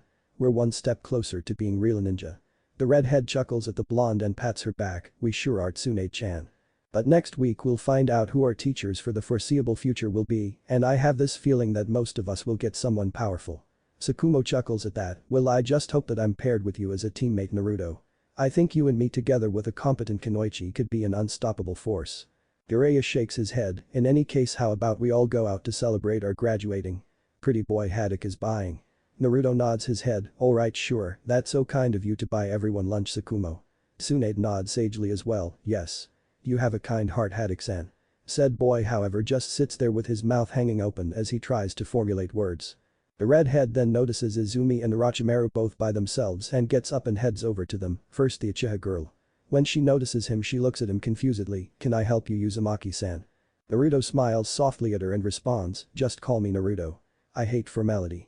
No you can't help me, but perhaps I can help you. You see a bunch of us are going to lunch to celebrate graduating and I thought maybe you'd like to come along. Tsukumo is buying. She proceeds to look at him incredulously, is this a pity offer? Because I don't need, nor want your pity. I may not be like others of my clan, but I am still proud to be an Uchiha. The redhead shakes his head, it has nothing to do with pity.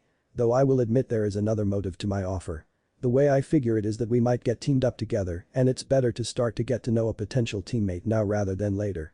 Besides everyone can use friends, even in Uchiha. As she looks at him trying to detect any lies she finds none, only honesty, and so she give him a gentle smile, well in that case, then I would love to join you for a free meal. Naruto smiles at that, good, head on over to the group and introduce yourself, I have one more person to talk to. But that he heads over towards the loner prodigy, while Izumi walks over to the little group and properly introduces herself to them. Naruto arrives at Orochimaru's desk just as the boy is getting up to leave, and when he sees the redhead he asks, what do you need Naruto-san? The redhead looks at him seriously, you don't need to be alone Orochimaru. I know the pain you must be feeling deep down. Losing your parents at a young age, it's the kind of thing you never quite get over. My parents have been dead over 2 years and I still haven't gotten over it. The pale boy looks at him surprised, but quickly bows his head and hides his eyes behind his bangs. How do you do it?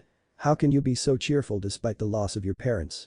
Naruto pats his shoulder, you take it one day at a time, and you realize that no matter what your parents loved you, and they won't want you to mourn their deaths forever. They would want you to live your life, make friends, keep moving forward and have great adventures. That doesn't mean you should forget them, you can still remember all the good times, just don't get stuck in the past, because that solves nothing. Orochimaru looks at him in astonishment, seeing the wisdom in his words and realizing that if his parents could see him now that his father would smack him upside the head and tell him to go play with other kids and have fun. But that in mind he smiles softly and nods his head to the redhead, "Thank you Naruto-san, I will try to take your advice." Naruto just smiles at him and responds, "Well you can start by joining me and the others for lunch, our fellow genius Akumo is buying." The black-haired boy stands up and says 3 words, "Led the way." But that the two geniuses rejoin the group and the now 6 genin leave the classroom heading for a BBQ restaurant, not noticing IQ smile at the scene as the man thinks to himself, "I have the feeling that group is going to change the world in the future. I look forward to seeing where their paths take them." Chapter 3. Teams and True Test. Last time. But that in mind he smiles softly and nods his head to the redhead, "Thank you Naruto-san, I will try to take your advice." Naruto just smiles at him and responds, "Well you can start by joining me and the others for lunch, our fellow genius Akumo is buying." The black-haired boy stands up and says 3 words, "Led the way." But that the two geniuses rejoin the group and the now 6 genin leave the classroom heading for a BBQ restaurant, not noticing IQ smile at the scene as the man thinks to himself, "I have the feeling that group is going to change the world in the future. I look forward to seeing where their paths take them." Now. Leaf Academy. 1 week later, team assignment day. The week since graduation has gone by quickly. After leaving the academy that day, Naruto's group went to a BBQ restaurant owned by the Akamichi clan and had a nice lunch. Everyone talked and had a good time. Though there were funny moments, like when Jiraiya got into an argument with Orochimaru over a piece of pork, and of course the funniest moment of all, when the bill came and Sakuma was forced to pay it, causing the silver-haired boy to cry a river of tears over the loss of his allowance money. After that everyone went their separate ways, promising to meet up again in a couple days for a group spar. When Naruto and Tsunade got home they were greeted to a party from the entire Senju clan to congratulate them for becoming genin. They each received gifts from the main family members. For Tsunade she received a new kunai and shuriken holster from her parents, while Mito gave her a beginner's scroll on medical ninjutsu written by Hashirama himself, something which excited her a great deal. For Naruto though he received from Amaya a grey cargo vest lined with silver fur around the collar and the bottom. When asked why she simply said, "I thought it screamed Naruto." He thanked her kindly for it and slipped it on immediately. From Itama he received 5 scrolls of C-rank elemental techniques, one of each of the 5 main elements. Along with it he got a joking warning, "Now don't go using those techniques to hurt people." However from Mito he received a new katana. The blade in question is approximately 28 inches in length. The blade is made of chakra conductive metal and polished to a sheen. The tsuba is circular and takes the shape of the Uzumaki swirl, while the grip is wrapped in black colored cloth. The sheath is made of a strong wood and colored black as well, with images of red plum blossoms decorating it. He took it with reverence as Mito explains to him that the blade's name is Kurohime Black Princess and that it had once belonged to a samurai who had married into the Uzumaki clan and was a master of his kenjutsu style, Hiiten Mitsurugi Ryu. That man's name was Kenshin Himura. Naruto thanked her with a hug for the sword and said he would use it well. After that Naruto and Tsunade spent the rest of the week hanging out with everyone and getting to know the new additions to the group. In the course of the week the 2 girls of the group developed a friendship and mutual respect due to their shared wish to be great kunoichi. Now here they sit awaiting IQ sensei to enter the room and tell them who they'll be teamed with, even though Naruto is already sure of one team for sure, the future Sannin taught by Hiruzen Sarutobi. After a few more minutes the brown-haired man comes in and clears his throat to get everyone's attention for the last time. "Alright look alive everyone. The day you find out who you will be placed into 3-man squads with and who your Jonin sensei commander will be. Pay attention because if you miss your name I'm not going to repeat myself." Everyone proceeds to pay attention at that as the man begins to call out team number and names. Naruto however does as he with Iruka in the future, tunes him out as he takes out a scroll and some ink and begins to work on another seal taught to him by Mito. This time it's a basic barrier seal. After working on it for a little bit he tunes back in when he hears IQ say, "Team 7 will consist of Orochimaru Hibi, Tsunade Senju, and Jiraiya. Your sensei will be Hiruzen Sarutobi." Hearing this everyone responds differently. Most of the class can't believe that the Hokage, the man called the god of shinobi, is actually taking a team. Orochimaru is pleased by the announcement, knowing that he can learn to be a truly strong ninja under the 3rd Hokage. Jiraiya, while happy to be learning from the Hokage, is a little put off being teamed with Orochimaru and Tsunade as he fears they'll make fun of him once they're away from his friend Naruto. Tsunade however is ecstatic that the man who was taught by both her grandfather and granduncle is going to be her teacher, plus it doesn't hurt that she's known him all her life. IQ quickly clears his throat bringing order back to the class. Yes, I know it's shocking that lower 3rd is taking a team, however he believes that it's time for him to pass down what he knows to the next generation. Now to continue, Team 8 will consist of. As he names of 3 more no-name genin and 1 more jonin, then he reaches Team 9. Team 9 will consist of Tsukumo Haddock, Izumi Uchiha, and Naruto Uzumaki. Your jonin sensei will be Danzo Shimura. Now that one surprises Naruto, don't get him wrong, he's happy that he's being paired with his friend Tsukumo, as well as his new friend and second best kunoichi in the class Izumi. No, what surprises him is their sensei, the man referred throughout the elemental nations as the darkness of Shinobi Shinobi no Yami, the very same man who in the future had wanted to turn him into a weapon from the day Kurama was sealed inside of him.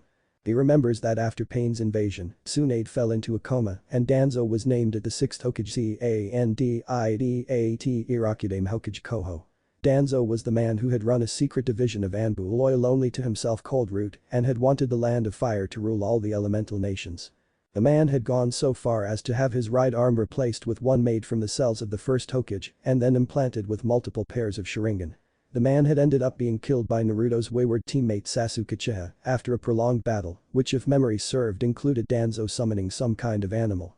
He shakes off his memories and realizes that this Danzo has not yet become the one he remembers and if he goes about it right might never become that man completely. Plus Danzo is supposed to be the second strongest guy man in the village right now after Tsunade seeing as they grew up rivals, meaning that he's at least an S-rank shinobi. He's brought out of his thoughts by Tsukumo clapping him on the shoulder, how about that Naruto? Looks like we're teammates and our third member is Izumi-san. The redhead smiles at his friends, yeah it's great. Also from what I've heard our sensei is pretty strong. The silver-haired boy gives him a confused look, however they both pay attention to IQs again. The man finishes naming off the teams and says, alright those are all the teams. Your Jonin sensei will be here to pick you up soon, so until they do why don't you all sit with your teammates and get to know them. It's been my pleasure to be your instructor for the last 2 years and I look forward to watching each of your careers. With that he turns and walks out of the room, leaving the genin to rearrange themselves into their teams. The third person who usually sits at the same desk as Tsukumo and Naruto gets up and moves and Izumi comes over and takes a seat. The Uchiha girl smiles at her male friends, looks like your insights were correct Naruto, we've been teamed together. So what were you two boys talking about? Naruto smiles at her while Tsukumo has a contemplative look and responds, Naruto was saying that our Jonin sensei is strong and I was about to ask him how he knows that. The redhead smirks at this, well since I live with the wife of the first Hokage, I've met a lot of people over the last 2 years. Chief among those is the third Hokage, his teammates Hamura-san and Kaharu-san. All 3 of them have mentioned Danzo Shimura before, according to Hiruzen Nai the man is the second strongest ninja in the village after himself. As he puts it, Danzo is easily an S-rank shinobi, he's smart, cold, calm, and collected. Izumi nods along to this, I've also heard of Danzo Shimura. My cousin Kagami Uchiha was his teammate as genin and still goes on missions with the man at times and he always speaks highly of his skills as a ninja. Tsukumo takes a thinking pose at this, so what you two are saying is that we're going to be learning under a man nearly as strong as the third. They both nod their heads in response which causes him to smile slightly, good then that means we won't be falling behind our friends who are trained by Lord Hokage. The other two chuckle at this as they all fall into an easy conversation. Over the next 2 hours each team sensei comes in and takes them away until the only ones left are teams 7 and 9. The 2 teams come to the agreement to sit in the same section when Tsunade brings up an interesting topic, do you guys think that Hiruzen sensei and Danzo sensei will have us do joint training sessions and joint missions? However before any of them can answer Tsunade and Naruto hear a very familiar voice respond, that's a very good question Tsunade-chan. The answer to that is there is a good possibility of joint missions, not sure about joint training sessions. What do you think Danzo? The 6 genin turn to see that standing in the doorway are 2 men. The first is easily recognizable to all of them as his face is carved upon the Hokage mountain as well as the fact that he gave a speech on their first day of the academy. Hiruzen Sarutobi, the third Hokage of the Leaf, the god of shinobi, has changed very little in the last 2 years, he is now 25 years old, the lines under his eyes are a bit more defined and slightly longer, his hair is still spiky and his goatee is still short. Today he's wearing a casual black outfit, black pants tucked into mesh armor over the shins, a black long-sleeved kimono shirt with the end of the sleeves tucked into mesh armor over the forearms and wide around the collar, under the shirt is mesh armor as well. The second man however is new to every one of them, he's a handsome man with a serious face, there's an X-shaped scar on his chin, he has shaggy black hair which reaches eye level, his eyes are brown and sharp, making him look a little like a hawk. He wears a black bodysuit with wrist and shin guards and his headband is tied around his head as it should be, he's also only slightly taller than Sarutobi, standing at 5'8". This man is Danzo Shimura, the darkness of shinobi and Team 9's new sensei. The 25-year-old S-rank shinobi grunts a little. I think that our teams would benefit from sparring and training together once a month, Hiruzen. As for joint missions, it is inevitable that the two teams will place together for certain missions, as you cannot take your team out of the village, being that you are the Hokage. Of course, rather or not they will be our teams remains to be seen. But that he turns to the 6 genin, Team 9 meet me at training ground 9 in 5 minuets. Then he body flickers away, leaving Naruto, Tsukumo, and Izumi confused, but the three proceed to follow his example, saying goodbye to their friends and body flickering away. Hiruzen smiles as his future team, alright, meet me at training ground 7, and we'll discuss what happens next. With that he to body flickers away, his team following after him a few seconds later. Training ground 9. 2 minutes later. The 3 genin of Team 9 appear at training ground 9 just 2 minutes after Danzo. The man hums in acceptance of this. Alright, now that you're here, let's start off with introductions. I want your names, your likes, your dislikes, your current skills, and your hopes for the future. I'll start. They all nodded him, paying attention raptly. My name, as you already know, is Danzo Shimura. I am a jonin of the Leaf, formerly an Anbu captain. My likes are training, the village, and my fiancé. My dislikes are slackers, traitors to the village, and Hiruzen always being a step ahead of me. As for my current skills, well, that I'll leave a mystery for you to find out later. I'll say this though, I have a main elemental affinity for wind. As for my hopes for the future, I want the village to thrive. They all blink at this as Naruto thinks, so he's not yet a warhawk, well that's good. Hopefully me and the team can change him for the better. He comes back to reality when Danzo points to Tsukumo, you next, Silver. The silver-haired boy scowls slightly at this. My name is Tsukumo Haddock, I'm the heir to the minor Haddock clan. My likes are training, learning new kenjutsu stances, spicy foods, and my friends. My dislikes are sweet foods, people who mess with my friends, and anyone who bad talks kenjutsu. My skills are pretty good, I can throw kunai and shuriken with absolute precision, other than that I'm not telling. Danzo nods at this and then turns to Izumi, you're next, Uchiha girl. Izumi scowls at him and replies, my name is Izumi Uchiha, I am a member of the Uchiha clan. My likes are training, learning all about Jinjutsu and medical jutsu, dango, flower arranging, and my new friends. My dislikes include the arrogance of most of my clan, perverts, people who say women can't be as strong as men, and those who put down Jinjutsu. As for my skills, I think I'll take your route, sensei, and keep those a secret for you to figure out on your. For my dreams for the future, I want to be a great kunoichi and have my name etched into history as the greatest mistress of Jinjutsu ever. Then I want to settle down and have a family with a man I love. The black-haired man chuckles at her attitude, then turns to his last student, you're the last one, Red. Instead of getting angry or annoyed like he expects, Naruto just smiles as he responds, my name is Naruto Uzumaki, I'm a member of the Uzumaki clan, as well as part of the Senju family. My likes are ramen, training, gardening, my friends, and the village. My dislikes are the 3 minutes it takes for the water to boil for ramen, perverts, people who look down on others just to make themselves feel better, and those who trample on nature. My dream for the future is to bring peace to the elemental nations through understanding and common goals, then to have a family. Danzo blinks at this and can't believe the conviction behind the boy's words, however he snorts at them, peace through understanding and common goals, that impossible in the world we currently live in, Uzumaki-san. Also, I notice you skipped over your skills. The redhead shakes his head as he replies, I don't think it's impossible. You can disbelieve all you want, but I'll prove you wrong. As for my skills, not telling. Tsukumo and Izumi chuckle at his last words, while Danzo looks contemplative, however he shakes it off and informs them, alright, well, you've all passed the first part of your real genin test. You all kept your skills secret, which is a must for a shinobi. However, that was just the preliminary part, the main part starts now. At this, Tsukumo and Izumi are confused as the black-haired girl questions, what do you mean real genin test? I thought we passed the genin test in the academy. The 25-year-old smirks at this and answers, that test was to see who had what it takes to become ninja. The real genin test is administered by the jonin and is meant to weed out the weak from the strong. Amongst all the graduates, 66% will fail their real genin test, the other 33% will end up passing and becoming actual genin. Time to find out if you three are part of the second group. Both Tsukumo and Izumi balk at this, however all three notice that Naruto isn't at all surprised by this revelation. Tsukumo decides to ask his friend, why don't you seem surprised by this, Naruto? The redhead smirks, I knew about the real genin test a long time ago. Itama-san told me about the test that his uncle, the second Hokage, gave to Lord Third and his teammates when they became genin.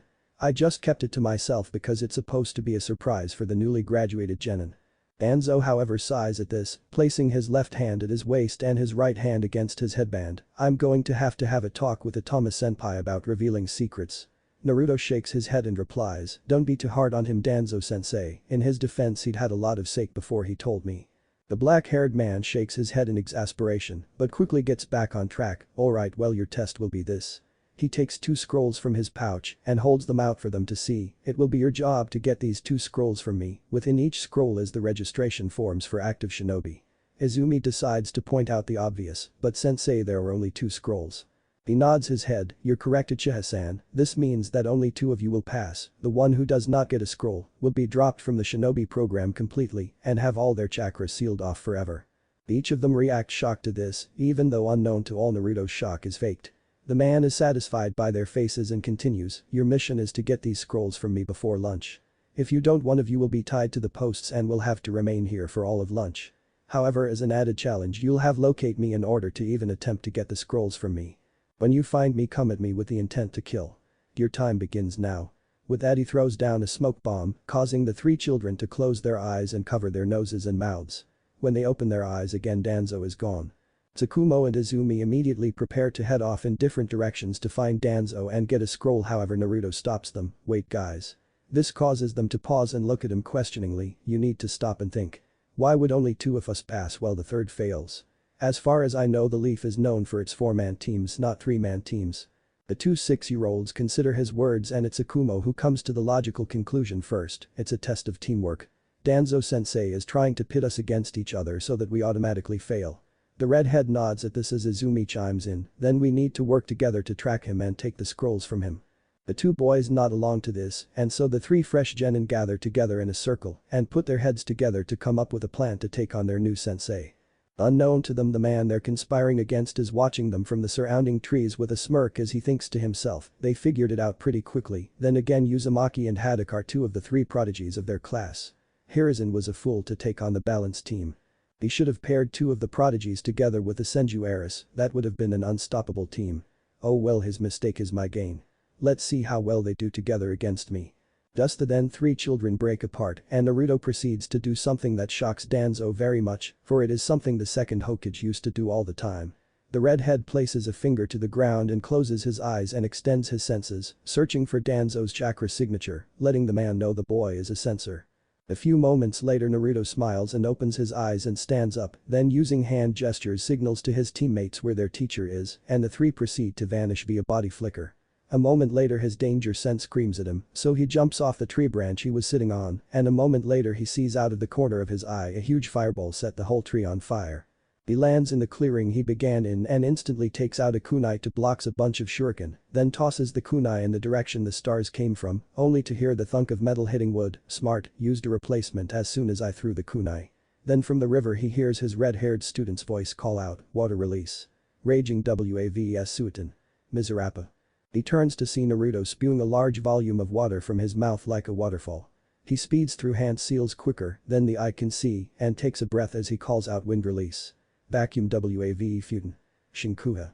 As he begins to spin and releases the breath he took, which compresses it into a single blade of wind which covers a large area, cutting through the wave of water.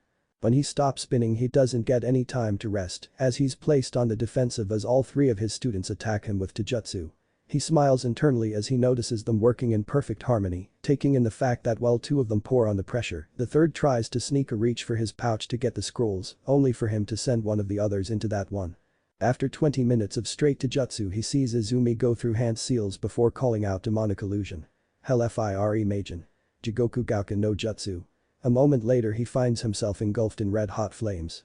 However, he realizes it's just a genjutsu, and so he cuts the flow of chakra through his body and then releases a huge burst of his chakra, which shatters the illusion just in time to hear Naruto say, "Hakuto Hai Akuretsu Dan 100 crack snap." As he rushes the man and unleashes a barrage of punches at him that makes it look like he has 100 fists. He notices as he's blocking all the 6-year-old strikes with ease, although most low to mid-level chunin would have trouble with them, that he is now missing his wrist and ankle weights. After the last strike, Naruto hops back from the man and soon his teammates join him with smiles on their faces. He scowls at the smiles on their faces. "I don't know what you're smiling about. You haven't even gotten a hold of the scrolls from me." Just then Izumi and Tsukumo go into their hip pouches and pull out the scrolls, shocking him as he goes back to his pouch and finds that the scrolls aren't there anymore. Tsukumo decides to gloat a little. "You were saying, Danzo-sensei?" Looks like you were so busy with Naruto that you forgot it was 3-on-1. He smirks at this, you got me there. Got to say your taijutsu is impressive Uzumaki. Now since Haddock and Izumi got the scrolls that means that they pass and you fail. He expects that hearing this will cause Naruto to turn on the other two, however he's further shocked when they throw the scrolls back to him with Izumi commenting, sorry Danzo-sensei, but if Naruto fails then so do we. After all it was him who kept us from turning on each other and the majority of our battle plan came from him. So either pass all of us or don't pass any of us. At the end she punctuates her statement with a confident look. He turns towards Sakumo and asks, do you feel the same way Haddock? The silver-haired boy nods his head seriously. He looks at the three of them standing together confidently and sighs, alright then you all pass. This causes them to all smile happily and celebrate with a group high five, alright settle down. Yes you all pass and the four of us are now officially Team Danzo. As you surmised in the beginning it was a test of teamwork and the reason that 66% fail is because they choose to look out only for themselves and not refuse to work together. They forget their history and that the reason the Leaf is the strongest of the 5 great villages is because of teamwork as established by Lord First Hokage. They nod along to his words as he continues on, now you have the rest of the day off. I have to go and inform Hiruzen that you 3 passed. I want you all here tomorrow at 6 AM for team training, then after lunch we'll take a couple of D ranks, then after that a couple more hours of training, and then home for dinner. Now get out of here you brats. The 3 laugh at that and turn to leave, however the black-haired man calls out, Naruto stay back for a moment. The redhead looks confused but nods, turning to his friends, why don't you guys go ahead, I'll meet you guys at the Red Leaf to celebrate our becoming a team. They nod and walk off, as he turns back to the Jonin, what did you need Danzo-sensei? The man stares at him seriously before answering, I wanted to know about your taijutsu style. I've never heard of a Hakuto style before, where exactly did you learn it and what's its focus? I noticed that you aimed your strikes for certain areas. Naruto blinks at this, impressed with the man's observation skills, it's actually called Hakuto Shinken. I learned it from a scroll that was in the Senju archives thanks to Mito Abasan. It's an ancient style from before the time of the Sage of the Six Paths. It focuses on attacking 708 pressure points in the human body to destroy from within. But it can also be used to heal. Danzo is shocked to hear this and impressed by the style as it seems similar to the Hyuga clan's Gentle Fist, except it doesn't target the Tenketsu. He shakes it off and nods his head to the boy, it sounds like a truly deadly style. Also I've heard you have all 5 elemental affinities.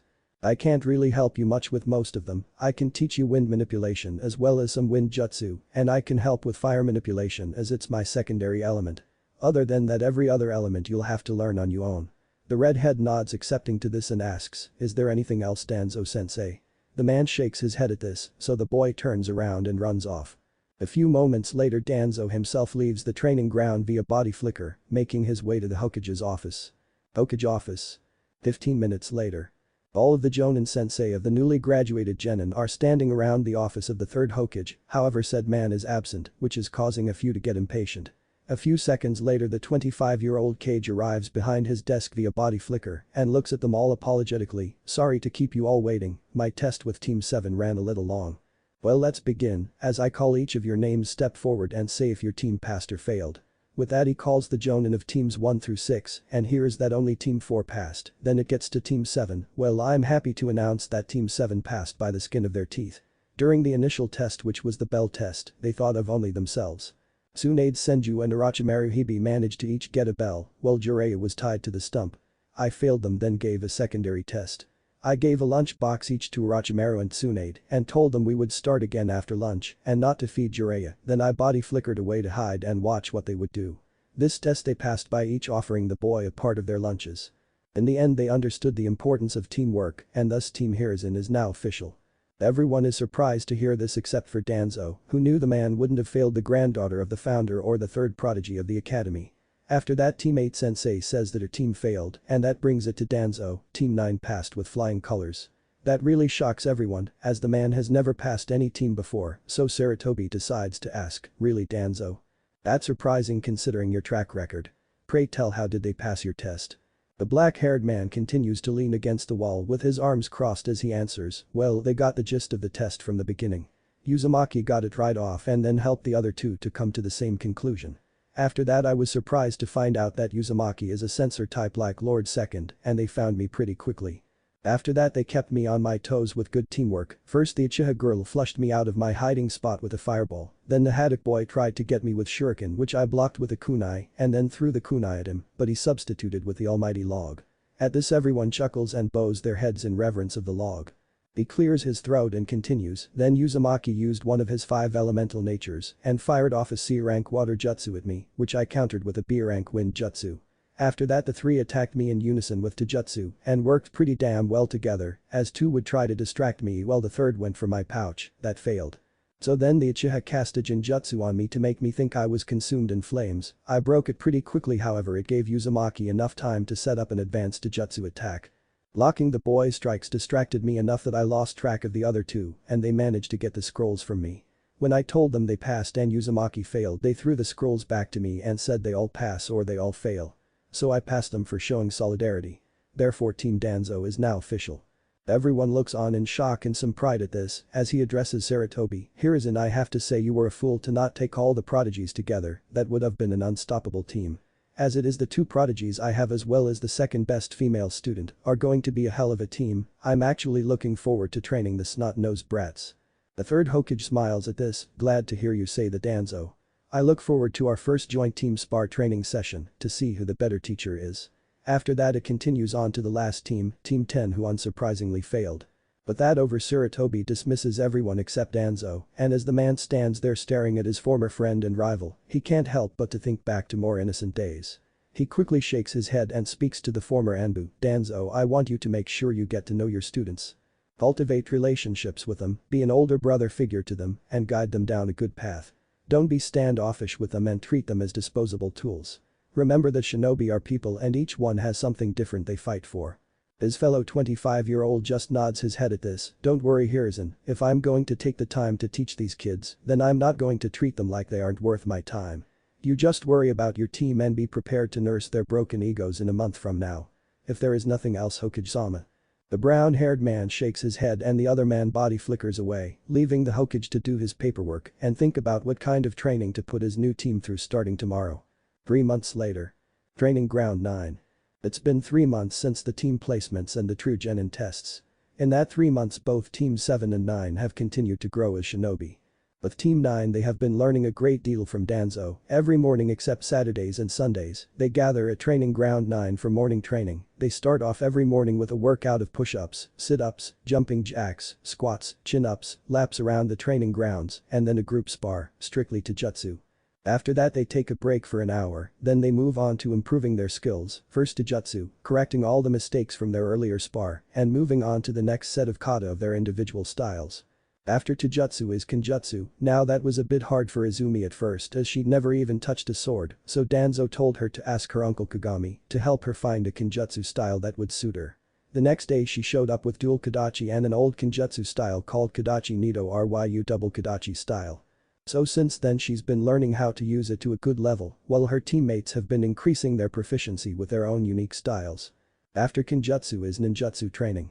Danzo has the belief that in order to properly use elemental ninjutsu, one has to have a good grasp of said element.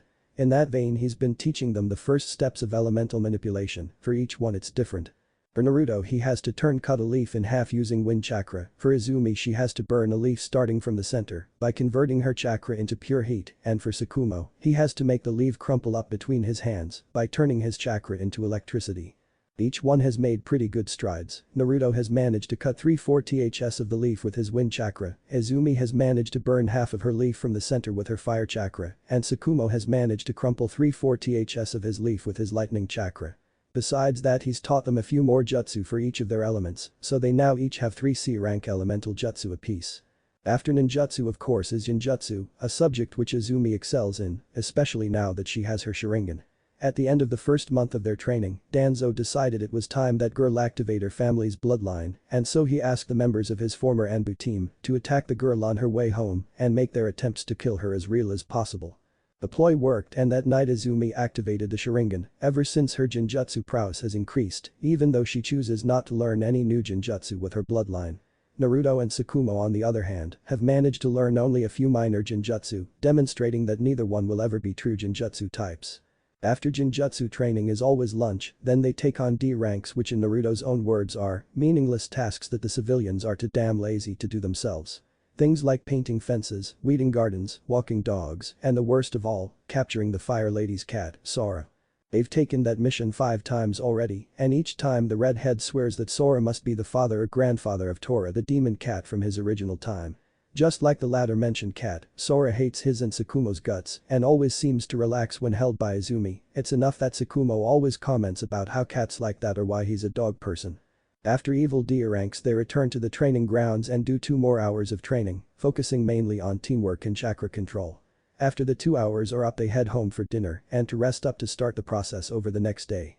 On their days off, each one spends time relaxing and working on individual projects at their own homes. For Izumi, she spends her time continuing to learn her kenjutsu so that she can catch up to her teammates in that area. For Tsukumo, he spends time with his father, learning the responsibilities of being the next head of the Hada clan, as well as taking care of the puppies of the family's dog summons. Naruto spends his days off continuing his studies of Fuinjutsu under the careful watch of Mito. Recently he got some good news from the elder redhead. He has reached a level in Fuinjutsu that he is now considered a level 2 seal master, which means he's only 8 levels away from being a level 10 seal master. However, she stopped his excitement at the announcement by telling him he's about 18 levels from being an Uzumaki seal master. But said that once he reaches level 10, she'll give him her brother-in-law's notes on a special Jikiken ninjutsu that the man developed, and that she has no doubt that he'll be able to improve it when the time comes. Another thing to happen over the last 3 months is that Team 7 and 9 have had 2 training sparring sessions to test their skills and the efficiency of their teachers. Unfortunately for Team 7, they've lost both the spars, mainly because Team 9's teamwork is way better, as they work as a cohesive unity, while the 3 members of Team 7 spend half their time fighting each other, especially Jiraiya and Orochimaru. Tsunade tries to play mediator between her teammates, however that quickly fails, and her temper comes to the forefront when Jiraiya calls her flat chest, and she proceeds to beat him down. However, thanks to the training part of the sessions, the 2S rank shinobi have found out that the members of their teams work well together, especially with Naruto leading all of them. That's something both men noticed immediately in the first session. Initially Team 7 continued to bicker, blaming one another for their loss. However, the redhead stepped in and stopped their arguing and said they were all to blame and needed to work on how to be a team better. Then he led them through training, instructing each of them on where they needed to be and what they needed to work on to be better. They even decided to switch up their team's configuration during the second training session.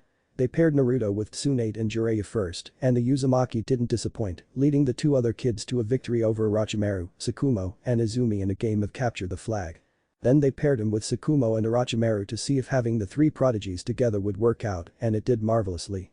The 3 worked in perfect unity, each one understanding what the other was thinking immediately, and they even won the second game of capture the flag.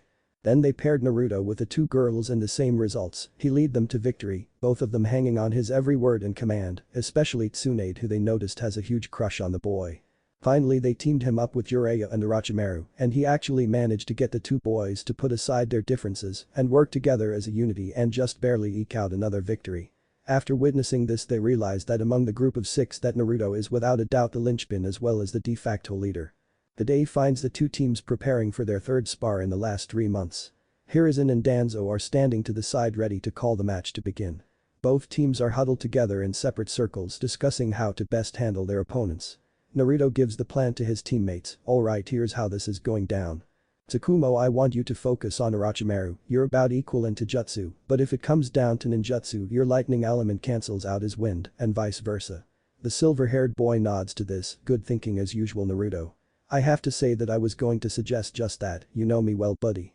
The redhead smiles at him. He then turns to Izumi. "Izumi, you're going to take Jiraiya. His weakness is Jinjutsu, he sucks at it, so hit him with one that will take him out of the fight. I'll take Tsunade-chan, I know how to neutralize her Taijutsu style, also just like with Orochimaru and Tsukumo, I have the cancelling element to her lightning. When I get the chance I'll slap a paralyzing seal on her, despite being part Uzumaki she sucks at Fuinjutsu." The black-haired girl nods along to this, understood Naruto. "I'll hit the little pervert with the perfect Jinjutsu for someone like him. Tsunade-chan may get mad at you for using a seal on her." Naruto chuckles at this. "It'll be okay, even if she gets mad she'll forgive me by the end of the night, after all we're best friends." This causes his teammates to sweat drop and think, more like because she has a freaking crush on you moron. With that they break apart and stand ready for the spar. Team 7 on the other hand are not as good on the planning as Jiraiya can be heard loudly declaring, I'm kicking Tsukumo's butt. Orochi team you can have Naruto, and flat chest you can take billboard chest. Now let's go. His comments have the effect of making Orochimaru, Naruto, and Tsukumo to shake their heads, while Tsunade and Izumi both gain tick marks over their eyebrows as they both go red in feminine fury. However, before the blonde-haired girl can do anything about it, the impatient boys goes rushing forward to take on his self-appointed opponent. Seeing this, Team 9 immediately go into action. Tsukumo and Naruto vanish via pure speed and appear in front of Orochimaru and Tsunade respectively and begin to engage them into jutsu. Jiraiya seeing this groans, oh come on. I said I wanted Tsukumo, damn it. Then he feels someone tap him on his shoulder and feels a shiver go down his spine as he turns to find Izumi smiling sweetly at him with her Sharingan active. As soon as he makes eye contact with her he hears, demonic illusion. Anti-pervert jutsu. As soon as those words are uttered his world changes as he proceeds to be subjected to unspeakable images and starts screaming like a little girl before passing out muttering, too many dudes too much. Izumi smirks in triumph as she gives him a good swift kick to the balls for extra measure and walks away while hearing Tsunade say, way to go Izumi-chan. The two 25-year-old teachers each do different things. Danzo chuckles at the stupidity of the white-haired boy while Hiruzen puts his face in the palm of his hand and shakes his head, why must Jiraiya-kun be such a fool? Naruto and Tsunade continue their exchange of taijutsu as they seem to be equal, causing the blonde-haired girl to smile, good to see you're keeping up with your training Naruto-kun. But I thought that by now you'd be much better than this. The redhead shakes his head with a smirk, oh you want to see better Tsu-chan. This causes her to blush and mess up one of her strikes, giving him the chance to get into her guard as he goes into his hip pouch scaring her. However, her fear quickly recedes when she sees he's just getting out of paper, however she gets a surprise, he slaps it to her chest, makes a ram seal, and says paralysis seal activate. Right after he says it, the paper on her chest lights up with chakra and sends a miniature shock through her nervous system, causing her body lock up and making her unable to move. She proceeds to glare at him, no fair Naruto-kun. You distracted me so you could use Fuinjutsu on me. Let me go right now. Naruto smiles sheepishly at her, sorry Tsunade-chan I can't do that, not until Tsukumo has finished with Orochimaru. Also you should know that when it comes to being a ninja, there is no such thing as fair. So please just stay there for a little while longer and then I'll release you. She just proceeds to glower at him in response. However, she doesn't get to do it for long as she looks over to the fight between Orochimaru and Tsukumo to see that the silver-haired boy now has the point of his tanto to the throat of the down black-haired boy. You have no choice Orochimaru, you must yield. The pale-skinned boy knows he's right, so he sighs and responds, you are correct Tsukumo-san, I yield. Tsukumo smiles at this as he puts his blade away and helps his friend up. Naruto proceeds to make the ram seal again and say, paralysis seal release. The seal on Tsunade's chest glows again and then falls off, a moment later she finds herself able to move freely again. Izumi can be seen to be waking up Jiraiya by pouring cold water over his head. The two teachers look at them all seriously and as Hiruzen is about to speak to his team first a bird-masked Anbu appears kneeling in front of him, Hokage-sama we have a problem. The brown-haired man instantly goes into his Hokage mode, report. The masked man immediately responds, our sentries have reported that there is a large group of bandits making their way towards Tenzaku town. According to the reports they number at least 200. Also it appears that they are being led by a missing nin from Rock. Hiruzen takes this in and asks, who is the nin and what's his level? The elite shinobi answers promptly, the ninja in question is Daichi Kuritetsu. A rank jonin level. The mayor of Tenzaku requests an immediate mission to take out the group. Before Saratobi can respond again, Danzo speaks up, my team and I would be more than happy to help the people of Tenzaku town and destroy the bandits Hokage-sama. The brown-haired man looks at his former friend seriously, are you sure about this Danzo? This mission is B rank and your team are still fresh out of the academy. The black-haired man nods his head, yeah I'm sure. In fact you could make it 2 missions. A C rank for the genin of protecting Tenzaku and eliminating the bandits. As well as a B rank for myself of taking out Kuritetsu. The third Hokage thinks about this a moment and then nods his head, alright then, but the condition for this is that the C rank is for both team 7 and 9 together. I think it's time my team got some experience outside the village walls as well. Danzo nods in acceptance of this as he continues, alright then team 7 and 9, your mission is to protect Tenzaku town from the bandit horde and when the opportunity presents itself, eliminate every last one of them. Danzo Shimura, sensei of team 9 your mission is to track down the rough rock shinobi Daichi Kuritetsu and send him to the next life. You all set out in 2 hours, dismissed. He gets a round of yeses from all the children as they rush off to their homes to prepare for their first ever real mission. Hiruzen turns to Danzo with complete seriousness, giving the man a look that proves why he is called the god of shinobi. Their safety is in your hands, Danzo. Make sure they all come back safely and with only minor injuries, because if they die or come back seriously wounded, then I will remind you exactly why I am known as the god of shinobi. Danzo for his part seems unfazed, however he nods his head. Don't worry, Hiruzen, the children will be perfectly fine. I want all them to come within even a meter of my fight with Kurotetsu. And it's posed no real problem for shinobi, even if those shinobi are a bunch of 6-year-olds. Sarutobi nods empirically at this as his former friend body flickers away to prepare for the missions.